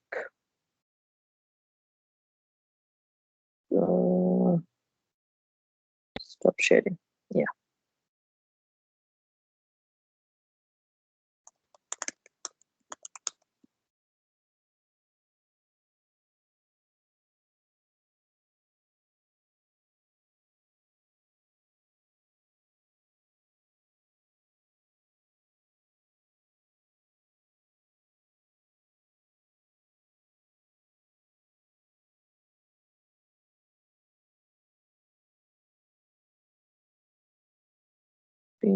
Share screen. Yeah. So yeah. So this is the website pastebin.com, where you can actually check that was whether any email. So it's a paid thing. Any email of your domain was exploited or not. So how Pastebin actually works is that, let me go back to the slideshow mode. Yeah. So for Pastebin to work, it's like whenever a hacker performs a data breach, they tend to sell the data. Okay, that I have this data, I want to sell it to the darknet market or the dark web market or to some other interested party. How this will work is that they will put a certain segment of data on Pastebin or some other dumping website that, see, I have these many email addresses. So it's a sample to show to public that, yeah, I have actually performed a data breach. They won't give the whole data, but they'll perform a sample. And then potential buyers will come to them from encrypted channels and buy that data. So Pastebin is one website that can tell you that whether your domain was ever hacked or not. So say you have your mail ID saying something @yourcompanyname.com. You can go to Pastebin and check that whether your company name has been hacked or not, or were you part of a data breach or not. Somebody has put it there or not. So the best way is to check have I been pawned, but yeah, these are not 100% ways to check it, but up to a certain extent you can know that how secure are you on the global internet. Now, see, so we talked a lot about phishing, that how phishing happens and how these things work, and what is phishing, what is phishing. So 5 things about phishing is, first, it is targeted. It is aimed at you so that it can attack your human behavior. It is a social engineering attack. Second, it is the easiest method to attack somebody. Third, usually it's aimed at the social handles of people. Fourth, subdomains are a way to prevent phishing because you can actually see that what subdomain is used. So whenever to prevent phishing, you should always go and see the subdomain. What is the subdomain used? Fifth, the most common method to do phishing is through emails. So people can do other ways also, but most common is email. So these are the 5 facts about phishing, that it's a targeted thing, it's easiest, social handles are targeted the most, subdomains are ways to fix it and or check it, and emails are the way to spread it. Again, what common attacks are there on the internet? Before this, I want to explain you something about, we were talking about, yeah, data selling, dark web. I've used this word a lot, dark web. So I'm not sure everybody is familiar with the part of the dark web. So now what you see is internet, right? So internet is interlinking of computers network around the world. So it is the internet, global internet that you use in your life, right? What if I tell you you are able to see only 5% of the overall internet? By all search engines, by everything, every means, you are only able to see 5%. Now, this is the open web that you use. There are three segments to the internet: open web, deep web, dark web. Okay. Open web is what you use. Okay, I told you it's the 5%. Now, there's another thing, deep web, which is not crawlable by the search engine. So you cannot actually go to Google and type that address and find it. You need to know the exact IP address to visit that particular website, or you need to know be on the exact proxy or VPN to go there. That is deep web, which is hidden web, part of the hidden web. So say SBI's internal server, their employees will only know that IP address. When you go to a bank, they use some website. It's on the internet, but you cannot access it. Deep web. Okay, you cannot even visit it by searching on Google SBI internet server. No. Okay, deep web. Third and the most dangerous part of the internet is the dark web or the dark net. What is that? This is where all black things happen: drug smuggling, arms, ammunitions, black market, gray market, selling stuff, buying stuff, cryptocurrencies, attack, data breaches, selling. How you access a dark web? So there's a concept that darknet has onion links. Like you use .com, .in, dark web websites have .onion. Another thing, you can only visit dark web by using the Tor browser. So there's a special browser, Tor browser. It has onion routing in place. You can only visit dark web by Tor browser. So there are a couple of things. You can buy a book worth of 20,000 just for 2 rupees on the dark web. You can buy arms, drugs, anything. Okay, so it's the dark part. Is it secure? Not at all. Is it traceable? Yes, FBI is always on the dark net. They keep on tracking the transaction, but people still do it. Okay, so this is where all the black things happen. The hackers work, everything works. Okay, but yeah, still a lot more to go. So I just wanted to tell you guys that you don't see all of the internet, right? Now, common attacks that happen in the current world are denial of service. So it aims at availability part of the CIA travel. Denial of service is that you send too much of traffic to a particular server till the amount that that server is not able to handle further request, or request ही नहीं entertain कर सकता हो. It's like मुझसे ना हो पाएगा. I'm done. I cannot take more requests. I cannot tell you what to do. That is denial of service. The legitimate customer won't be able to access the website anymore because you have sent too many of packets. That is denial of service. Okay. So there's a concept of distributed denial of service in which you use multiple computers to send the request to a server. Okay. Distributed denial of service. Second type of attack is the man in the middle attack. What we talked about on public bypass, somebody can listen to your traffic, or somebody can do a OTP bypass. These all are man in the middle attacks, that between you and your server, there is somebody sitting in the between that can actually intercept your traffic or modify it. Third is brute forcing. Common combinations try karna, theek hai, passwords. So it's a brute forcing. Fourth is social engineering, exploiting the human behavior. We discussed about it a lot. Fifth is sniffing. So sniffing is sort of part of man in the middle. So man in the middle is done using sniffing, but sniffing is also that you don't want to exploit anything or modify anything. You just want to see the traffic. So you're just passively sitting on a network, seeing what is going and coming. Okay, so passive sniffing. So these are 5 common attacks that are done usually currently on the internet. Now, so there were people who asked about server secure nahi hai, to kya kare, website secure nahi hai, kya kare. Now, there's this thing I identified recently about responsible disclosure. Okay, this is my slide. I have identified this. What? As a security researcher, you will identify bugs on website or environment or in certain company. Now, you don't just go and blabber about it. That, hey, I have a bug on your website. Hey, I want money in return. Hey, I want recognition in return. No. There's a certain thing known as responsible disclosure. If you're a security analyst, you should be responsible about it. Okay, you should follow certain practices. What are those practices? First, check for bug bounty programs. Perform VAPT only on the websites where there is a bug bounty program. Okay, they say that come attack us, we'll pay you money. That is a bug bounty program. Okay, top websites have it. If you still identified a flaw on a non-bug bounty program website, what to do next? Use the official channels. They must have listed that report a finding here, or this is our official channel, or info@something.com. Use only official channels. Don't go to LinkedIn and find somebody in that organization and ping them. Don't send an email or something. Use only official channels, however long it takes. Official channels. Third, try not exploiting the bug. Just find it, don't exploit it, don't take advantage of it. So say if you went through a website and you can see that you can perform a transaction in 1 rupee instead of 1 lakh rupees, don't exploit it, don't complete the transaction, just create a proof of concept recording the video that it is able to possible, I'm at the last step, and send it. Don't exploit the bug. Okay, prefer VA over PT. As I said, don't exploit it, just do vulnerability assessment, not penetration testing. Follow NDA norms, non-disclosure agreement norms, that if you know some security issue about somebody's website, don't exploit it. Okay, or don't tell to anybody else, don't even tell your friend, your brother, that hey, I did this, I found this in the website. No, that is your responsibility, don't disclose it. Responsible disclosure. Next, professional communication. Don't ping somebody saying, hey, I found a bug on your website, this. No, write a sweet simple professional mail that, hey, while performing my day-to-day task on your website, I came across a finding that can be a possible security issue for you.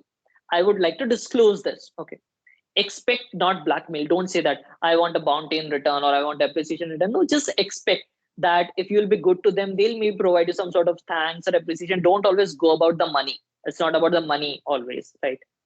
Appreciation over money. So that is the endpoint.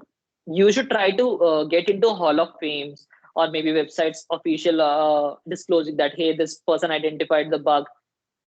Everything is not about right money anymore. So if you identify bug in some website, maybe some other website will hire you based on seeing their Hall of Fame, and you'll eventually earn money. But you don't have to go and demand it. Okay, you're not a bad attacker. You're just an ethical hacker. Okay, ethical hacker. So these are some steps for responsible disclosure. Even if you are a security analyst, a threat tester, or a pen tester, use disclosure practices. Why? Now there's a why to it. One thing, VAPT is not legal. Until and unless the website is listed that go attack our website, bug bounty program, it's not legal. They can sue you according to the IT Act. So you don't need to do that. It's only at their discretion that they allow you, okay, we'll pay you a bounty or we'll give you an appreciation.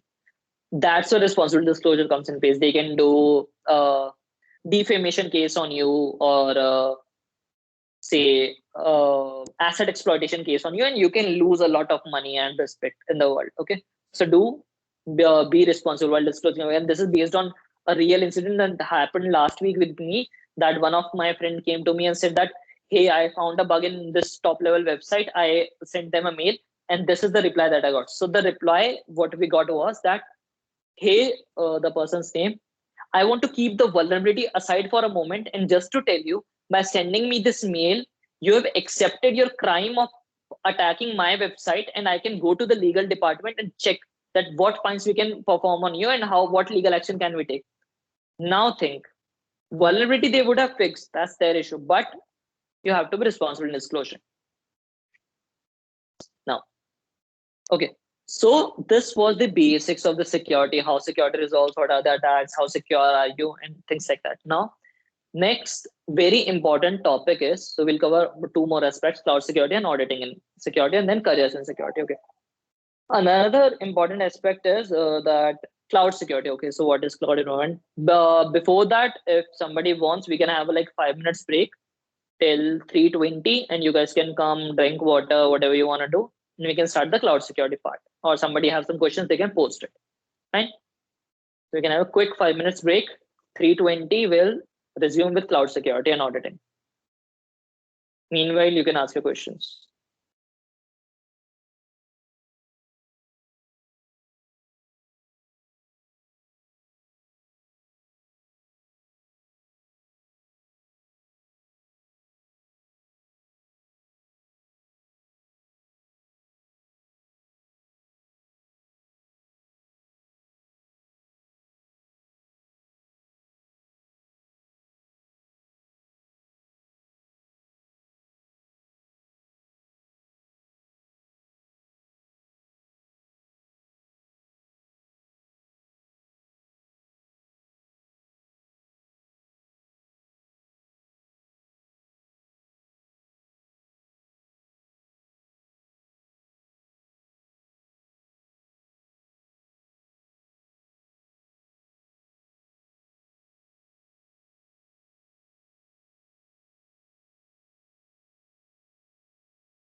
Okay, guys, I'm back and we can resume maybe our session now. It's 3:20 exact.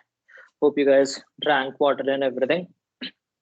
So, yeah, moving on. What is cloud security and all? We keep on hearing this term cloud in the current world that cloud is the new trend and we want to go into cloud security and bullshit.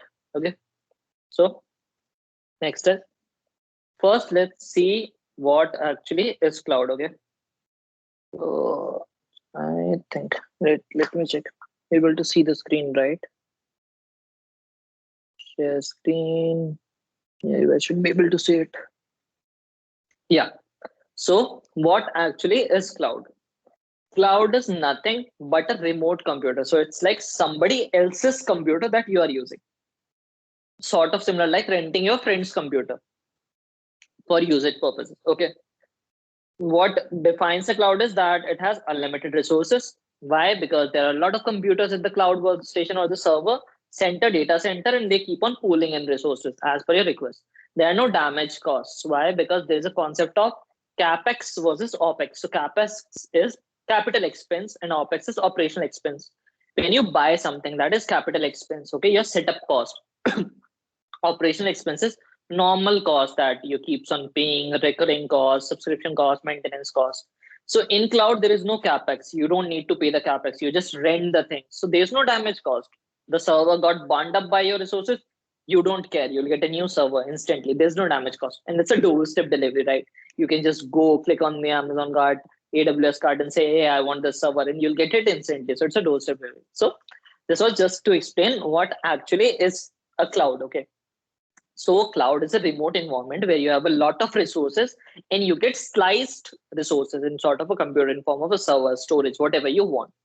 Now, the question that comes to our mind when we talk about cloud is that, just a second, is cloud secure? Okay, so people keep on asking that, hey, is the cloud environment secure? Yeah, is actually what we are talking about secure, or Amazon is handling the security and cloud is the most secure thing. We should move from on-prem to cloud because it is secure. No, cloud is not secure. So this is not the case that cloud, let's use clouds because it's secure. No, you should use clouds for benefits, but it's not secure. Why? Why am I saying this? Because when I say this, cloud security work on a concept known as the shared responsibility model. Okay, so this is something known as the shared responsibility model. There's certain things that the cloud service provider will do. There are certain things that you will do. So say I have an example of AWS here. Okay, the orange part is AWS responsibility. The blue part is customer responsibility. Now, everything related to infrastructure. So term is security of the cloud is responsibility of the cloud service provider, say AWS, Microsoft Azure, IBM, whosoever is giving you the cloud, Google Cloud Platform, GCP. Security in the cloud, your software, your configurations, your network, it is your responsibility. So data moving from one server to another, it's secure or not, AWS will take care of that. But data moving from the customer system to your application in the cloud, it's your responsibility. Who will access your cloud, it's your responsibility. So it works on the shared responsibility concept that 50% security you will take care of, 50% security the cloud service provider will take care. So say customer data, platform, applications, identity management, network, operating system, firewall configurations, you will take care of that. But the actual lying infrastructure, your operating system or your networking protocols, everything, the cloud service provider will take care of that. So their part is secure. They guarantee that how using their SOC reports, they say that we have done assessment, our part is secure. Your part, it's still your responsibility. So it's not like that, let's move to cloud because it's more secure than on-prem and we don't have to do anything about the security. No, you'll have to do the same or even more to secure your cloud environment because it's over the internet again. Excuse me, sir. So Yeah. VPS is also a cloud? Yeah. So basically, earlier there was a concept of VPS, that dedicated server, dedicated hosting thing, right? So anything. Okay, I'll tell you one thing. So there are three particular things that can classify some environment as cloud. Okay, so there are three parameters. If any environment satisfy those three parameters, you can say that it is a cloud. One thing is a self-service dashboard. Okay, there should be a self-service dashboard where you can go allot resources, remove resources, whatever you want to do. Okay. Second thing is automatic support, pooling, non-pooling, everything should be automatic. Okay. And third thing is that there should be unlimited resources. Now, in VPS, it's not automatic pooling, non-pooling. Okay, so what earlier VPS used to do, that domain providers would like to give you a hosting dedicated to you, VPS hosting, which we used to say, okay, virtual private service. Now, dedicated thing was that they'll give you a fixed amount of resources, this much RAM, this much thing. So no, it was not cloud, it was remote, but it was not cloud. So in cloud, there should be three characteristics: that there should be self-support portal, there should be automatic resource pooling and inpulling, and there should be unlimited number of resources with the dashboard. So say if in my organization I have hundreds of servers and I am giving somebody remote access. Now, will that be a cloud environment or not? It can be if it's set. It should have a dashboard for people to give resources to.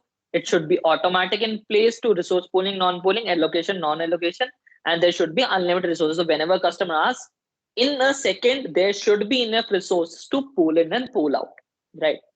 So that's the thing. So as I tell you, cloud is somebody else's computer. So it is actually a physical data center somewhere which you are accessing remotely. But when there are limited number of resources, no dashboard, nothing, it's not a cloud. So VPS is not a cloud. Earlier VPSs were not. Now you can buy a VPS from a cloud service provider, so it will be cloud. Okay. So we talked about cloud security. So cloud security was like this only. We don't want to go to the deep level that how to secure a cloud. But yeah, that's not secure, and you have to do 50% security like your on-prem infrastructure. So it's same like that. Now, another thing about that is the information security audits. Okay, that wait, let me see. There's a lag in the video. Let me correct that.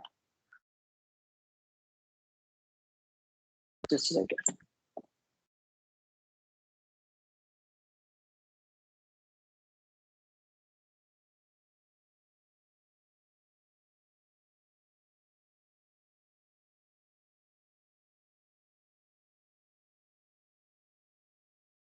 Okay, yeah, that's fixed now.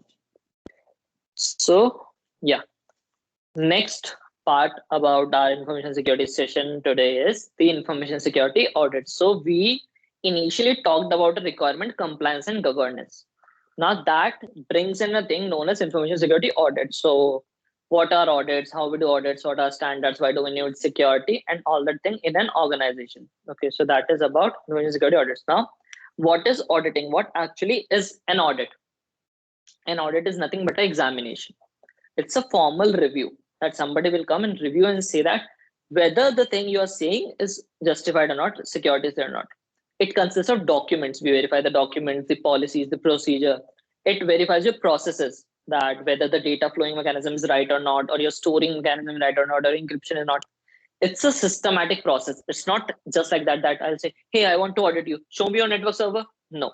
There's a system. You will initiate an audit. You will tell that we will audit. This is the audit plan. These are the controls we would like to test.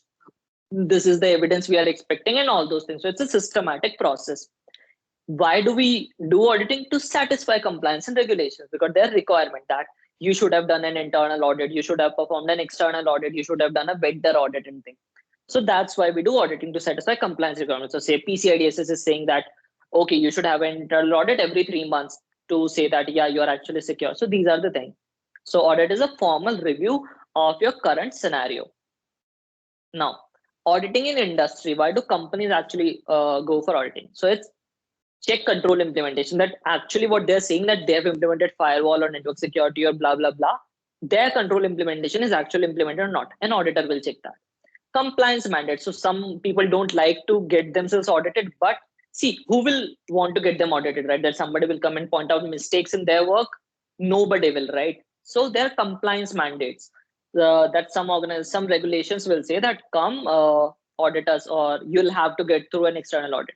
Certification requirements. ISO certification says that, PCI certification say that. Gap analysis. You want to see where you belong from an ideal state. So you do an initial level of audit, initial level of gap assessment, saying that we are here and we want to go here. Client requirements. Now say I'm your client, okay? I'm your customer. I'll say that I won't buy your product unless I know that you are secure. So I'll perform an audit on you. So it's a vendor audit. Okay. So client requirement. Then annual review. So annual, you want to check that your annually your controls are working or not, or what last year was working is working this year or not. So annual reviews. These are the requirements for auditing in the industry. What sort of compliance obligations? When we talk about compliance obligations, what sort of are compliance obligations? One thing is compliance obligations say that you need to do internal audits. Okay, your internal audit team should perform some of the audits for you. Okay. Second thing is SOC reports. All the top levels. So SOC is a concept aimed at cloud. Okay. All the top level cloud providers or cloud companies or SaaS based companies which offer their service as a SaaS offering, software as a service, publish something known as SOC report. So SOC is there. A control report that says that they're actually secure or not. So they'll call in some external auditor who will come to their organization, test everything, and give them a report and certification saying, yeah, you are secure. And they'll publish it as saying that this is our SOC report and we say that it is secure. And all the customers and other companies using their product will use their SOC report to say that the product we are using is secure. So that is the concept of SOC reports. Now there are types: SOC 1, Type 1, Type 2, SOC 2, Type 1, Type 2, SOC 3 reports, users wise. Okay. Then there are certifications. So ISO certification is there, PCI is there, SOC certification is there. So for certifications, you conduct audits. It's a compliance obligation. And then there are vendor audits. So some compliance obligations tell you to audit your vendors also, to whom you're giving data or from whom you are taking services. So these are the compliance obligations. Now, whenever you do an audit, you do an audit on a set of rules. Okay. So something on a set of rules that I will do audit according to this thing. These are my requirements. I'll check for these particular controls. Like I said, that there are 114 implementation controls in ISO 27001. So I'll check according to them. Or there are over 300 controls in SOCs. I'll check according to that. Or there are around 400 points of focus in SOC 2. I'll check according to that. So these are the things, a set of rules on which I'll audit. Now, there's a thing of known as standard. So there are global standards across the world that are a set of rules. Like ISO 27001 is a standard, HIPAA is a standard, like this. So HIPAA is a regulation, not a standard exactly, but there are a couple of more standards. ISO 27701, ISO 22301. ISO is a standardizing body, international standard for organization, international standardization organization. Okay. Now, what is a standard is a set of guidelines. Okay, it's a set of guidelines and a global framework that across the globe it's consistent. People will use it. People will try to follow by the guidelines. Interoperability. If in Europe ISO guidelines means this, in India it will also mean the same. Quality. So standards are not rolled out just like that. Hey, I want to write a research paper. Let's roll out a standard. It takes tens of years to create one standard, create one revision, taking all the aspects, everything into consideration. You cannot miss anything, and then publishing and saying that this is the standard, you have to follow it. Security. It brings in security, right?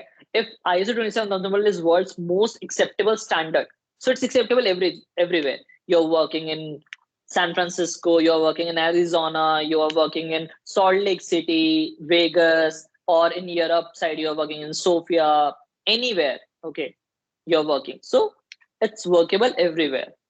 So it brings in security. Why? Because it aims at everything. It's designed in such a way that it should cover every aspect, even it's network security, physical security, everything. Trust. Now, when some organization says that I have used this particular international standard to get myself certified, it brings in trust, because people already know that thing, that yeah, if you're following this thing, if that organization has come to certify you, you are secure actually. So it brings in additional amount of trust. These are what standards are used for. Now, as I told, this most common standard globally acceptable ISO 27001 2013. Now, this is the naming abbreviation 27001 2013. 27000 is the family for information security related standards in ISO. So ISO works in every domain in the world. There are environmental standards, there are quality standards. You must have seen some companies or cafes, right? We are ISO 9001 QMS certified quality standards. We are 15001 environmental certified. UPES is one of that. Okay. So 27000 is information security. One is the certifiable standard. 2013 is their year when it came, the revision it came. Okay. The name of the standard is Information Security Management System, ISMS.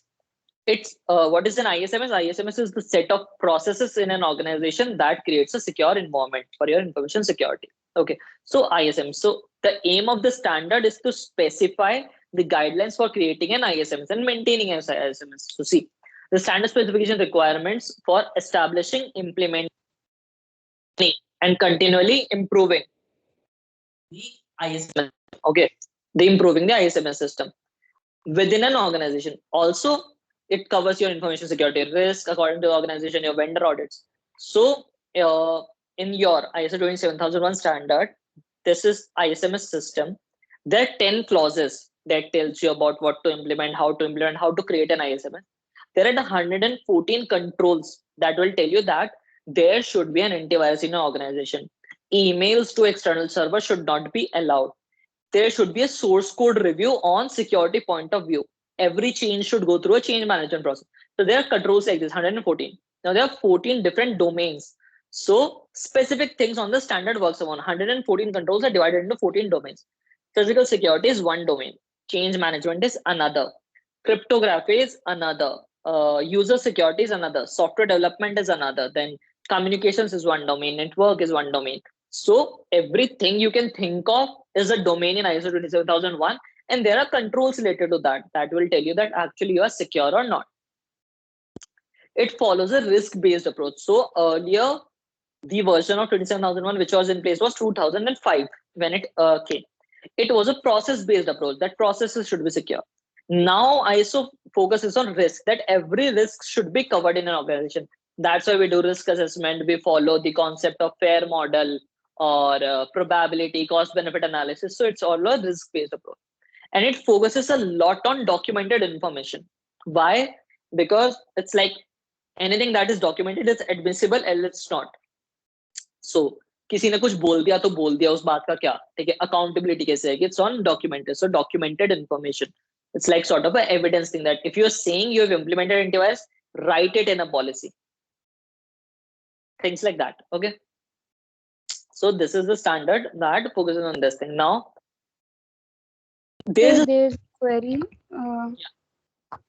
Somebody is asking, is it true that some audit problems use blockchain technology? Sorry, I'm not clear about that. Can you elaborate, please? Whosoever question is this?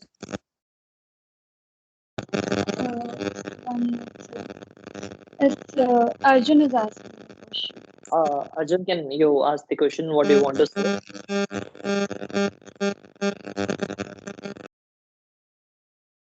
Arjun, you there?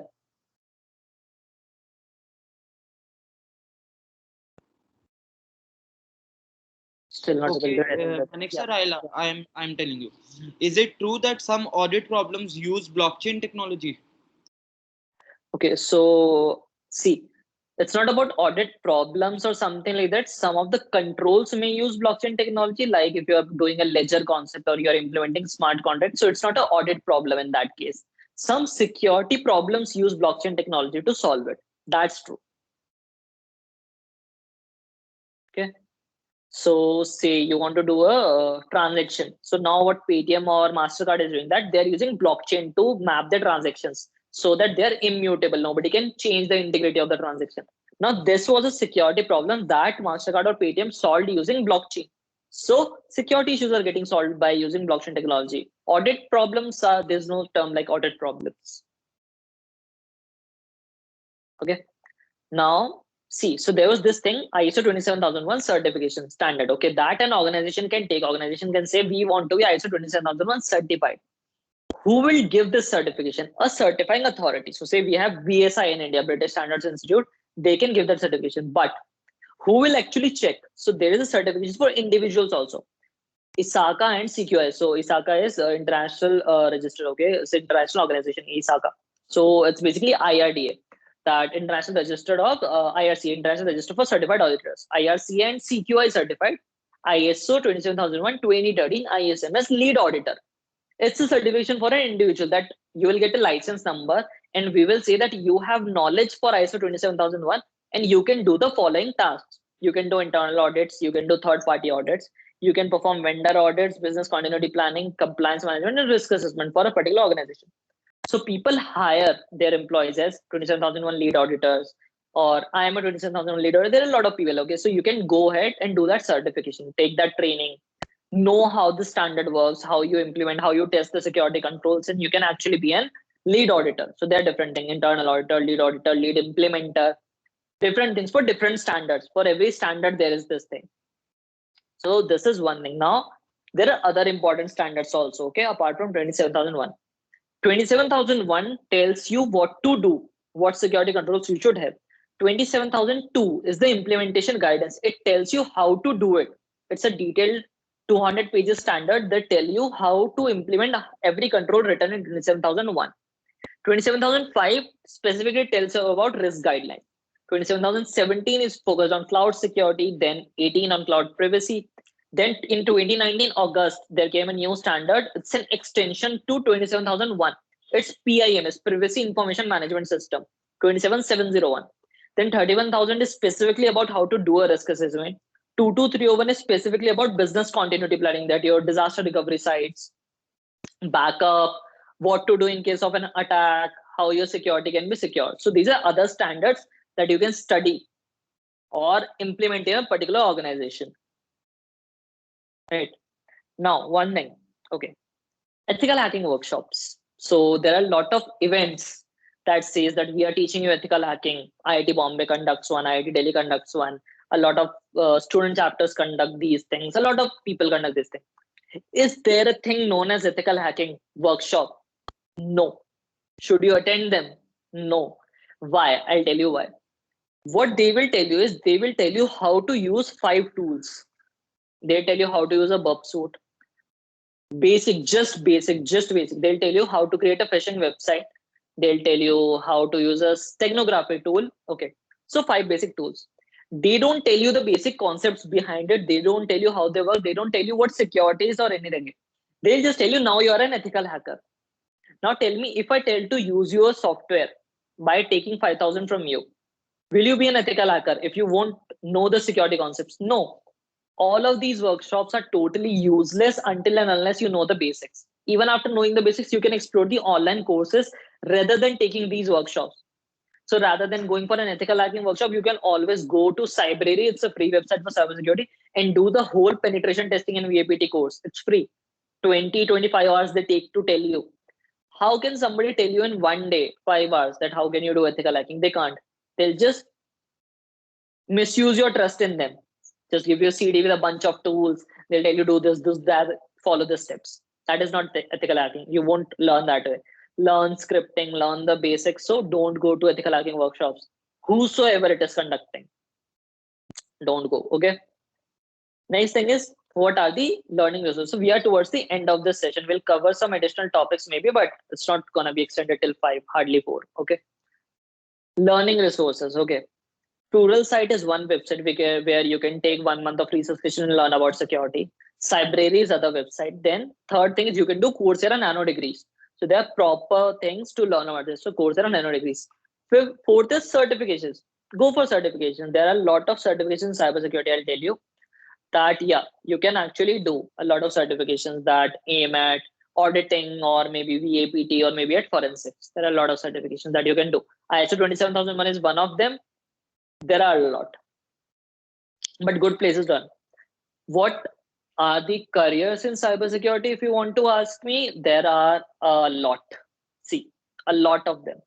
So starting from the basic level, you can be a vulnerability assessor, forensic expert, security analyst, incident responder, penetration tester, ethical hacker, auditor, security administrator, security consultant, cryptographer. Then you can go become architect, policy positions, security auditor positions, assessment engineer. Then you can go to director level, manager level, CISO level, and the CIO level, chief information officer level. Okay. So a lot of jobs in cybersecurity, from entry level to the mid level to the senior level. It's just about the field where you want to go.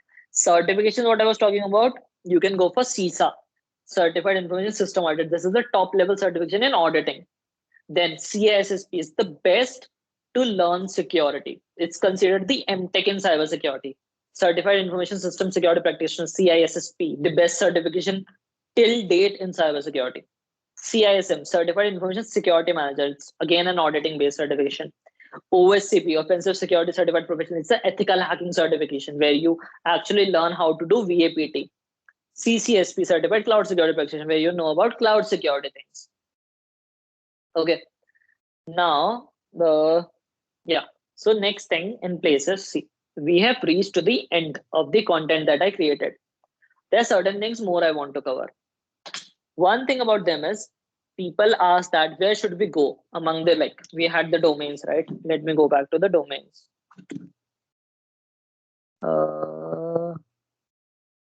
Yeah. Share presentation. Yeah. So we had these domains, right? So people will be like, where do we want to go? Is ethical hacking a small domain, or it's compliance a good domain? And compliance is non-technical. We want to be hacker and all that stuff.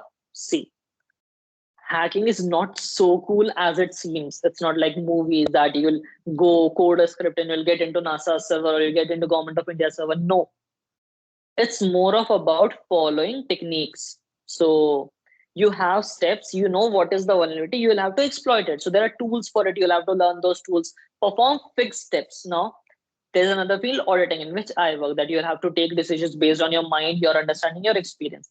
Another, forensics, where you can again run tools. Security architect, where you can actually implement security. It's about your interest. You want to go to a certainly less technical field. Auditing is not a non-technical field, first of all. So certainly less technical field, go to auditing. You want to go to a proper technical field, go to VAPT. You want to go to an implementation level field, go to security architecting. You want to have a desk job, go to threat monitoring and response. You want to be the crime finders or the analysis mind, creative mind, data analytics, go to forensics. So select your field based on that. Usually what happens is compliance and governance is a big domain. Every other jobs comes under it. Why? Because an organization will only conduct VAPT if they want to follow compliance obligation.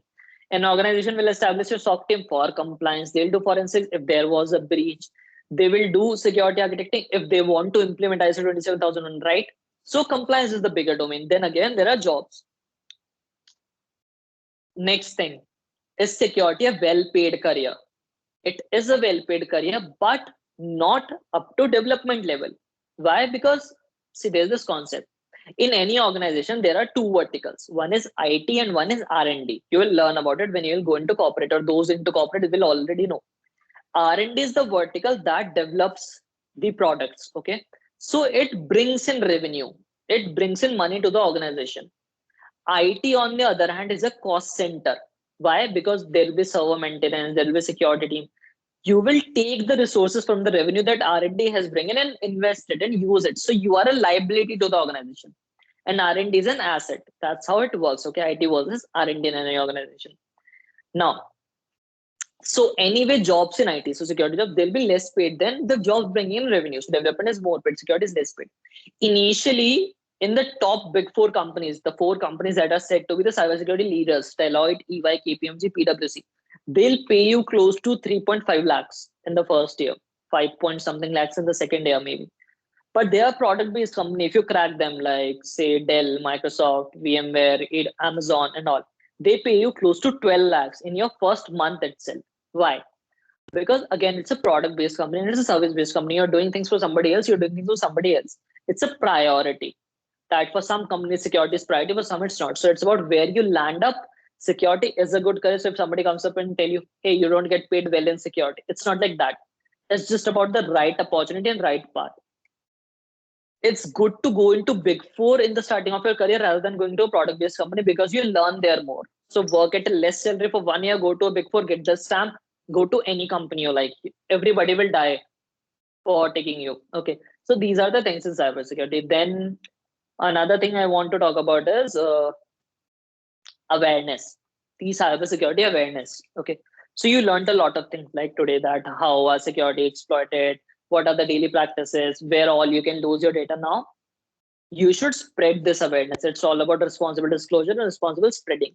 A lot of companies are working on spreading awareness in their employees. They don't know the normal things like say in a remote session like this, you enter your password in a clear text, or maybe you send your password to somebody else, or a lot of things like that. So even your parents, they don't know anything about security, right?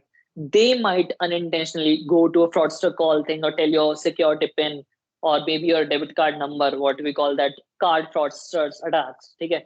So whatever you know about security, you should spread it in your neighborhood. It's a chain. It's a peer-to-peer marketing concept that I told thing to 64 participants that are here. Now, if you 64 go and tell these things to even 10 people, we'll have 640 people knowing this. They tell to 10 people, we'll have 6,400 people knowing this. It's an exponential chain, right? You go, you tell them that spread security awareness, whatever we have told you, spread it. So rather than going and exploiting it on some website, you should spread the awareness. That's how people will know about security, and that's how the thing that you were saying, that security is not a priority in an organization, these things will come when people will know about security, right? So say there's this company, okay, a startup. Now for its CEO, security is not a priority. But what if his daughter was part of our chain, okay, and she went up to him, and she's just 10 12th class student, okay? She goes up to him and tells him that Baba, we all can exploit these things on the internet, and this like that. And he'll be like, okay, people are thinking about security. Maybe there will be some thought in his mind that will say that there is a security awareness and security is an important thing. That's how the chain works. So that's what I want you guys to do, that spread the chain, spread the awareness, right? So is a query. yeah, sure. What all should a person know well enough to get a handsome job in auditing and compliance domain? See, so you should know about, wait, let me, yeah. So for that purpose, you should know about standards of the auditing technique, how you can do risk assessment, how various compliance obligations work, everything in the world. What is California Compliance and Privacy Act? What is GDPR? What is ISO 27001? Various other standards, compliance obligations, how to audit them, and basics of security. That's all you need to get a huge level of job in information security auditing.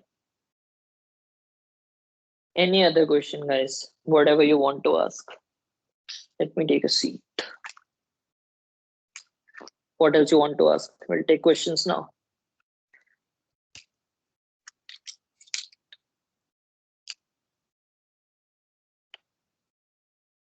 Go ahead, ask anything you want to ask. How to secure a job, which all companies hire, or other things.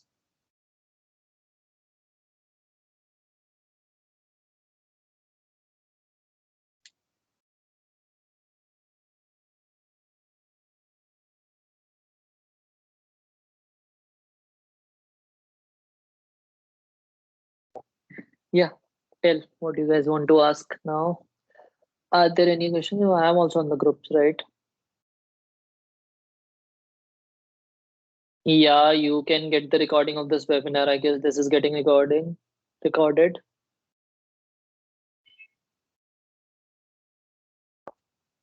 Okay, so for the UPS students specifically, I wanted to talk about something that you might have listened by now, that I am the founder of this Microsoft Technical community who's organizing this event and everything, and I was the president for 2 years. So what we aimed actually was to spread these sort of awarenesses in terms of technical things. So we thought that people are focusing on dance, dramatics, everything is there, but technical focus is not there.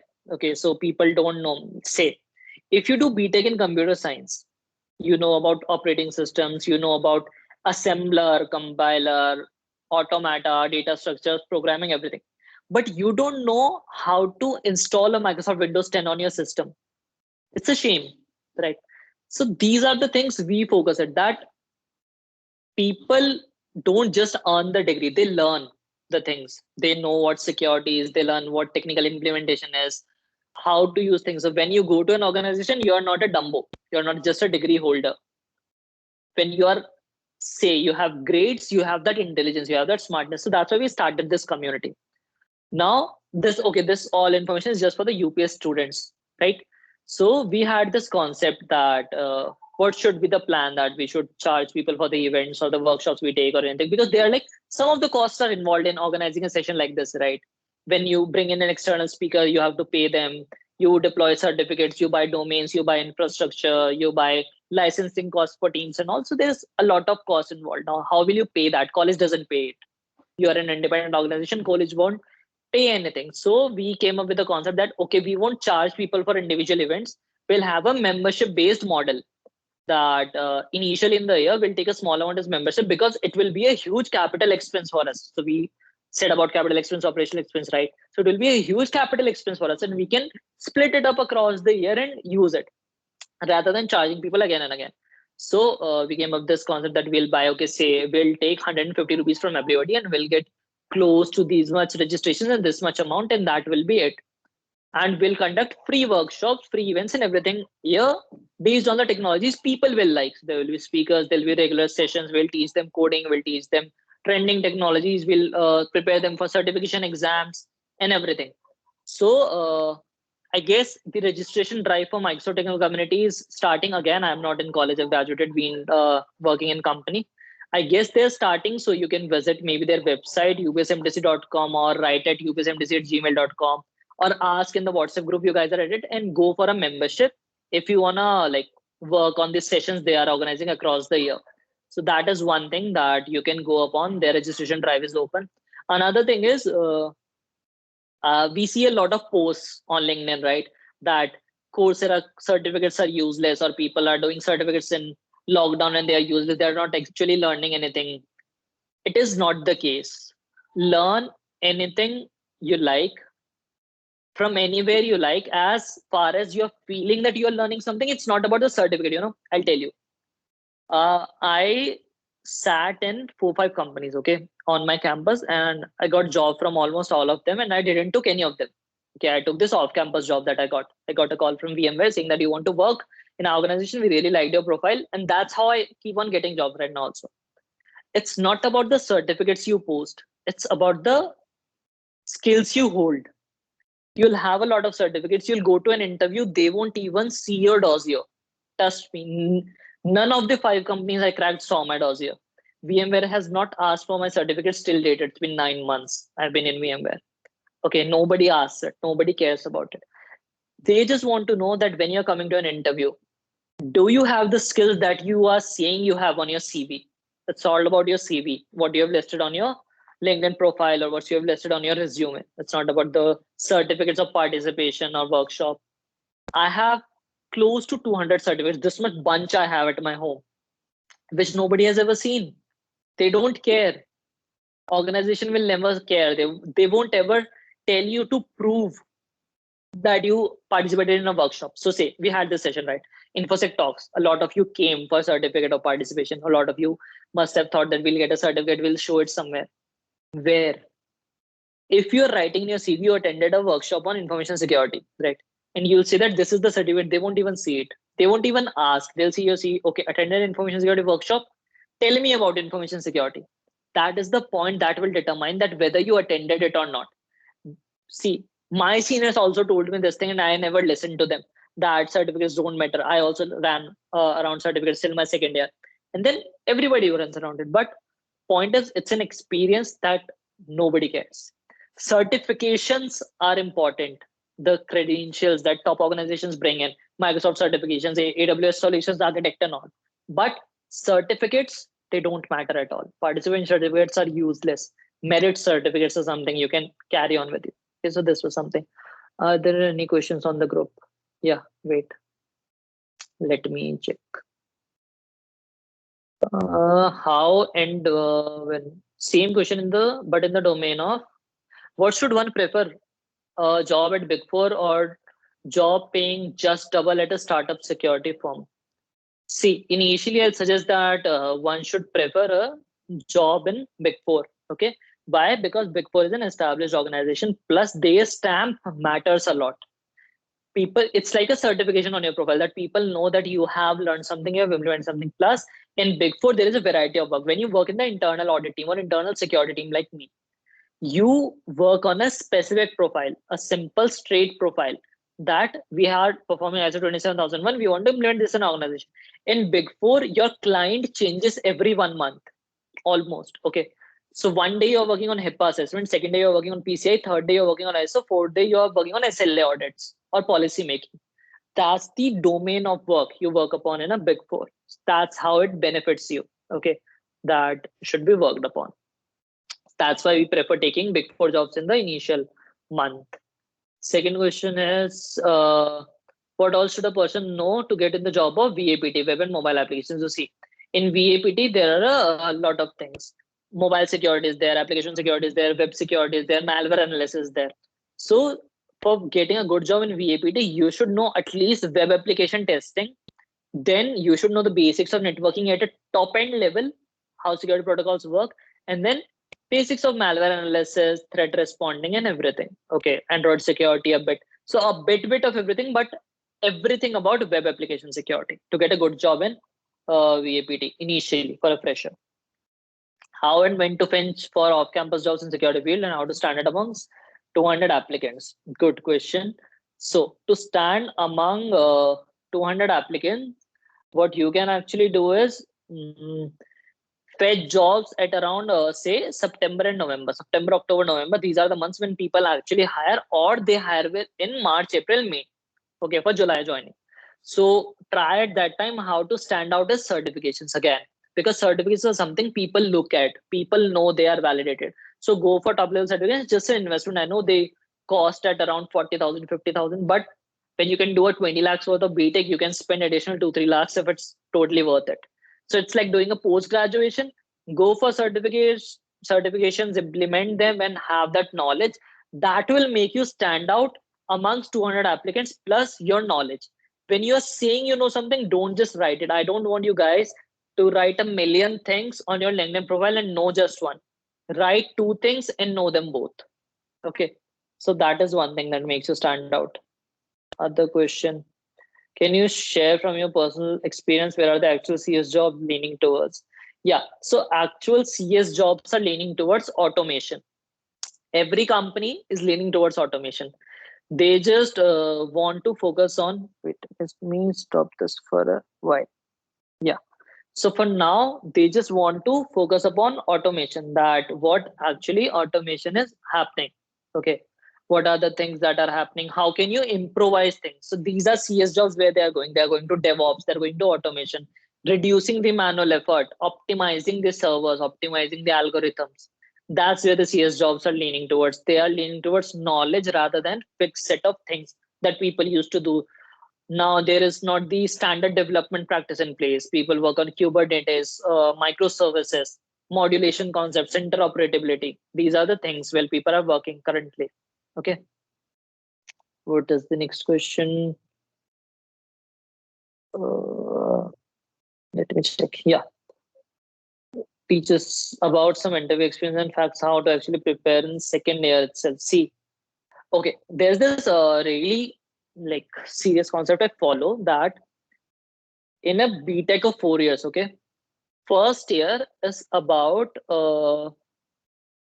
you learning the basics. First year, focus on your basics. Okay, basics. Enjoy your life. Do whatever you want to do in college life, but learn your basics. Second year about is move towards choosing a stream. Okay, that brushing up your basics, brushing up your skills, and moving towards this stream that we want to work in this particular field. So explore. Second year is explore as many technology stack as you can, so that you can know which field suits you. Second year is all about that. Third year is where you select that field and get into expertise mode. Okay, I want to work in cloud, I want to work in IoT, I want to work in security. You selected that field and you work in expertise mode. You grab on certifications in that, attend courses, attend workshops, and actually become the expert of that field and create a profile in that field, right? Research paper, projects, development. And fourth is when you work on your job. So take baby steps. Don't start worrying about job from first year. You won't get it. Trust me, you won't get it. From second year, don't think about I want to be an expert in this field. You can't do it. First year, basics, normal subjects, enjoy. Second year, explore technologies, all stacks. Nothing should be left unexplored. Third year, decide a stream, focus on it, get the expertise. Fourth year, you'll definitely get a job in that stream.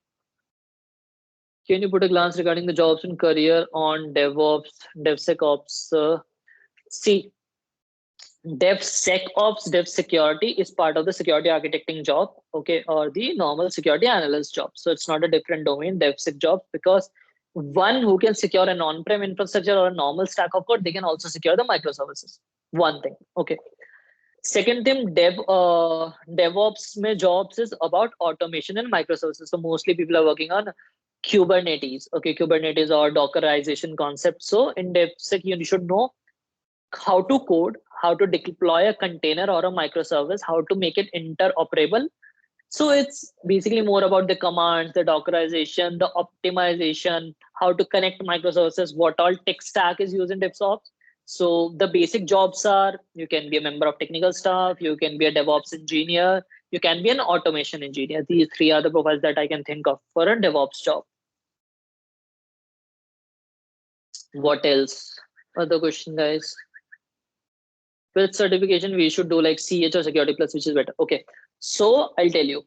For security field, see, in the field of ethical hacking, we'll talk about. Security Plus, everybody should do. It's about learning the basics. But if you already know the security basics, you don't have to do Security Plus. But if you feel that you know everything about security basics, cryptography, you know everything, you know. If you don't, go for Security Plus. It's a mandate for everybody. Go for Security Plus. It's a great certification. CH and OSCP is like, CH is a basic version of OSCP. You want to go into ethical hacking and penetration testing, you start from CH, learning the basics of penetration testing, learning tools and all, and then go to OSCP.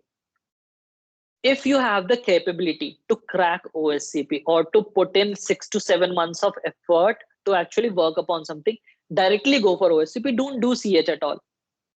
But for UPES student, anyway, you have a choice in third year, CH versus ISO. So if you are interested in ethical hacking, take CH, do CH there and do OSCP later on. So it works like that.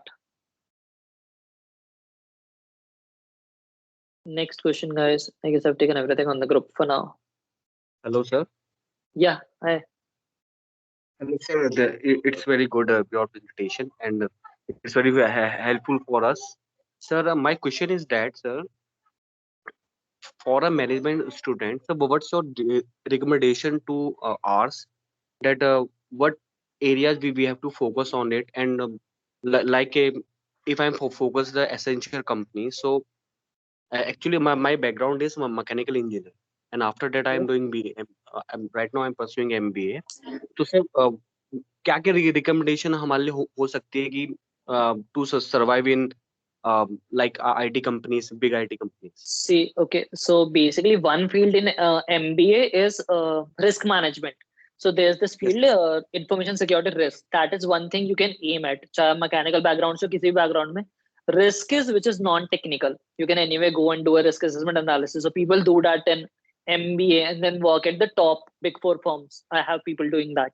That is one field. Second thing is you can go for in management. If you want to survive in IT company, right? So you can go into project management things, that Sure. customer engineering side, client facing jobs, and the project management thing, that how actually project works, the agile technologies, how to set up stories in sprints, how to divide the project, a lot teamwork. These are the things you can And survive so in IT industry.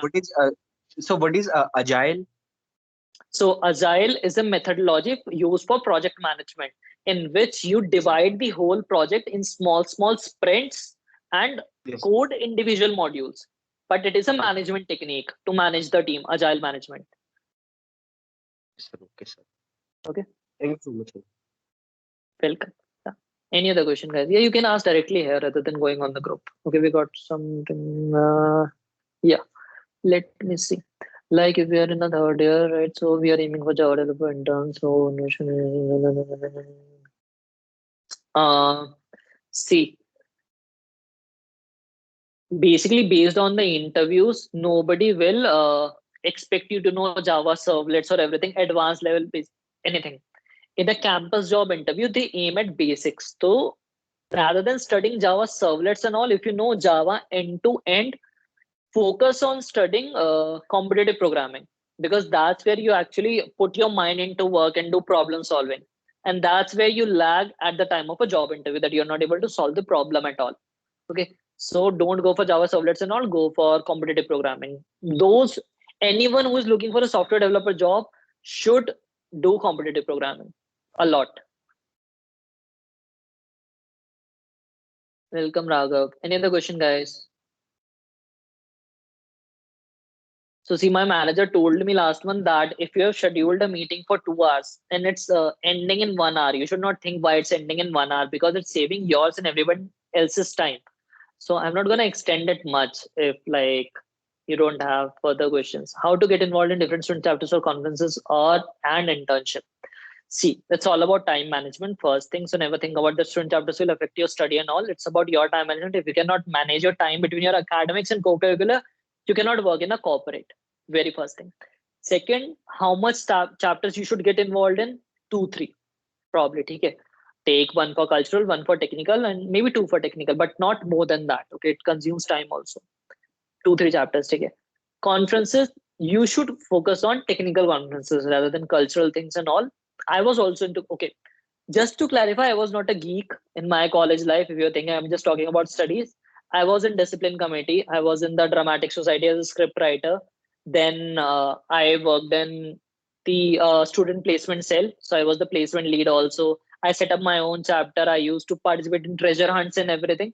I've done everything in my college life. Okay. So, and most of the trips किसी ने नहीं मारी है, ठीक है. Exam end semester exam से एक दिन पहले घूम रहा होता था मैं रात को 2-2 3 3 बजे. तो just to tell you conferences, मैं इसलिए बोल रहा हूँ कल्चर पे मत फोकस करो, because conferences give you a good exposure. So aim at technical conferences, there are lot of them. Now not about की फेस्ट हो रहे हैं, आईआईटी बॉम्बे का टेक फेस्ट हो रहा है. See, all of these things are enjoyment. अगर तुम्हें जाना है तो ये सोच के जाओ कि एंजॉय करने जा रहे हो, ये मत सोच के जाना कि लर्न करने जा रहे हो. Don't fool yourself or somebody else. Take things you want to do for enjoyment, but don't say you're doing it for learning, right?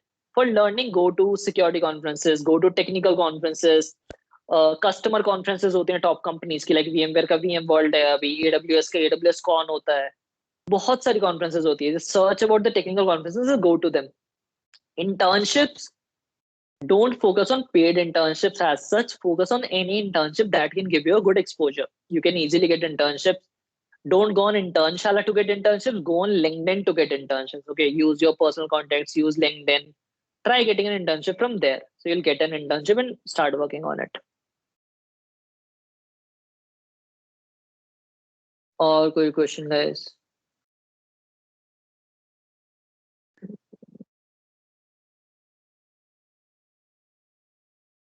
Okay, we got something. But how to be part of different?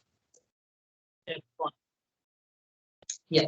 So how to be part of different chapters? You can enroll in them, right? You have contacts and say you want to go to a lot of chapters. Just participate and try to get into their core community. So there are 2 things in a chapter, okay, always. One is working in the chapter. One is taking advantage of what the chapter is doing. So you're the member of chapter. Okay? You want to participate in their events and everything. That is one thing. Participate in as many as events you like of any chapter. DEFCON is organizing something. ACE is organizing something, CSI is organizing something, MTC is organizing something. Participate in anything you like. Okay. Another thing is, say, working in the core committee. So, work in core committee of 1 or 2 chapters that go there, give the interviews they do for their registration drive, and be a public relations member or a technical team member or an events committee member and start working. That will help you build your interpersonal skills. Okay. So, one thing is just go out and talking to people like, hey, and you have to talk about this thing and all. And one thing is actually presenting, okay, actually having that interpersonal connect and understanding your audience and everything. So these all things you learn when you practice, and practice when you get the exposure. So that's why core committees are there, student chapters are there. So go practice in any chapter you write, visit their website, contact their spokesperson, and you can be a part any way you like, either the core committee or the events part. Yeah. Anything else, guys? Some water.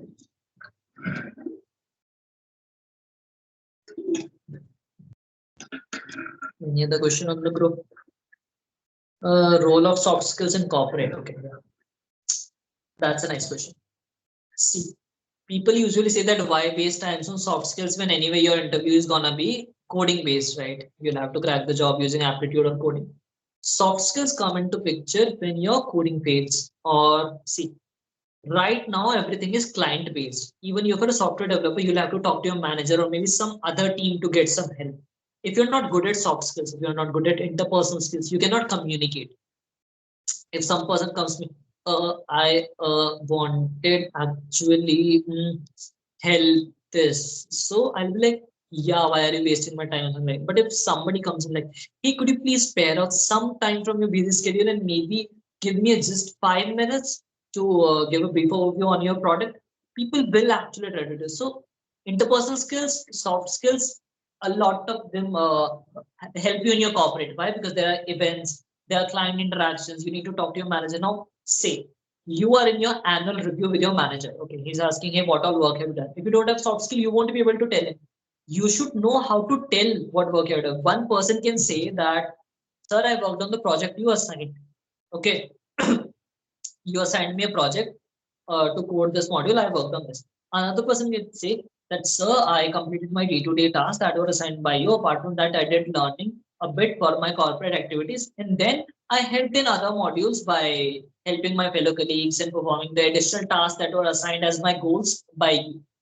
It's just about telling the thing. It was the same thing. उस बंदे ने भी उतना काम करा था, उस बंदे ने भी उतना काम करा था. But बताने का तरीका, it's the soft skills. Client का call है, hey, your product is not secure, or your product is not working at all. One thing is, मैं development team से हूँ, मुझे नहीं पता, ठीक है? Yeah, I don't know how to fix it. And I think it's I'm so sorry, sir, but I'm not the correct team to do it. I'll actually connect you to the relevant team and they'll get back to you on this. And we are really sorry about that. That will actually bring you good points from other teams and your manager and a good feedback, okay, from people and customers. So soft skills do matter in corporate. It's not just about corporate, everywhere soft skills matter. Even in your college life. One thing is you go to a teacher, sir, मेरा number बढ़ा दो. One thing is that तुम teacher से एक relationship establish करो that, yeah, we want to do a project with you. We are in the same field of interest. And then you go that, sir, actually, I think this thing could have been taken this wise. Can you please tell me my mistake है sir, मुझे यहाँ पे मेरी गलती समझ में नहीं आ रही है. सिंह सर, यहाँ मेरे नंबर बढ़ा दो, मैं गलत नहीं हूँ. Sir can you please explain यहाँ पे मैंने क्या गलती करी है, मैं से किस बेटर तरीके से, मे बी वो दोबारा पढ़ेगा, उसे खुद समझ में आ जाएगा कि नंबर बढ़ने. That's where soft skills come. Okay, addressing a crowd, telling things to people, building your personal image, your personal stand, your profile. That's where soft skills matter.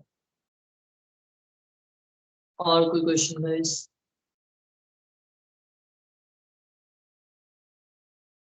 We don't have any more questions coming up. Anybody wants to ask anything? You can just unmute and ask rather than type it. Else we can wrap up this session, and those who want to join MTC, maybe learn about technical things and know about what we do, what we used to do, what are new plans. They can go to our website, Facebook page, Microsoft Technical Community. A lot of things keep on happening there, okay? Or contact Kashish, Raghav, Aarti, these guys are here. They might be handling your group, Preet and everything. Okay, so contact them, stay safe. Good night. Okay. आगे वैसे क्या कशिश? Yeah, thank you so much for this fruitful session. Like, I hope it was beneficial for all of us.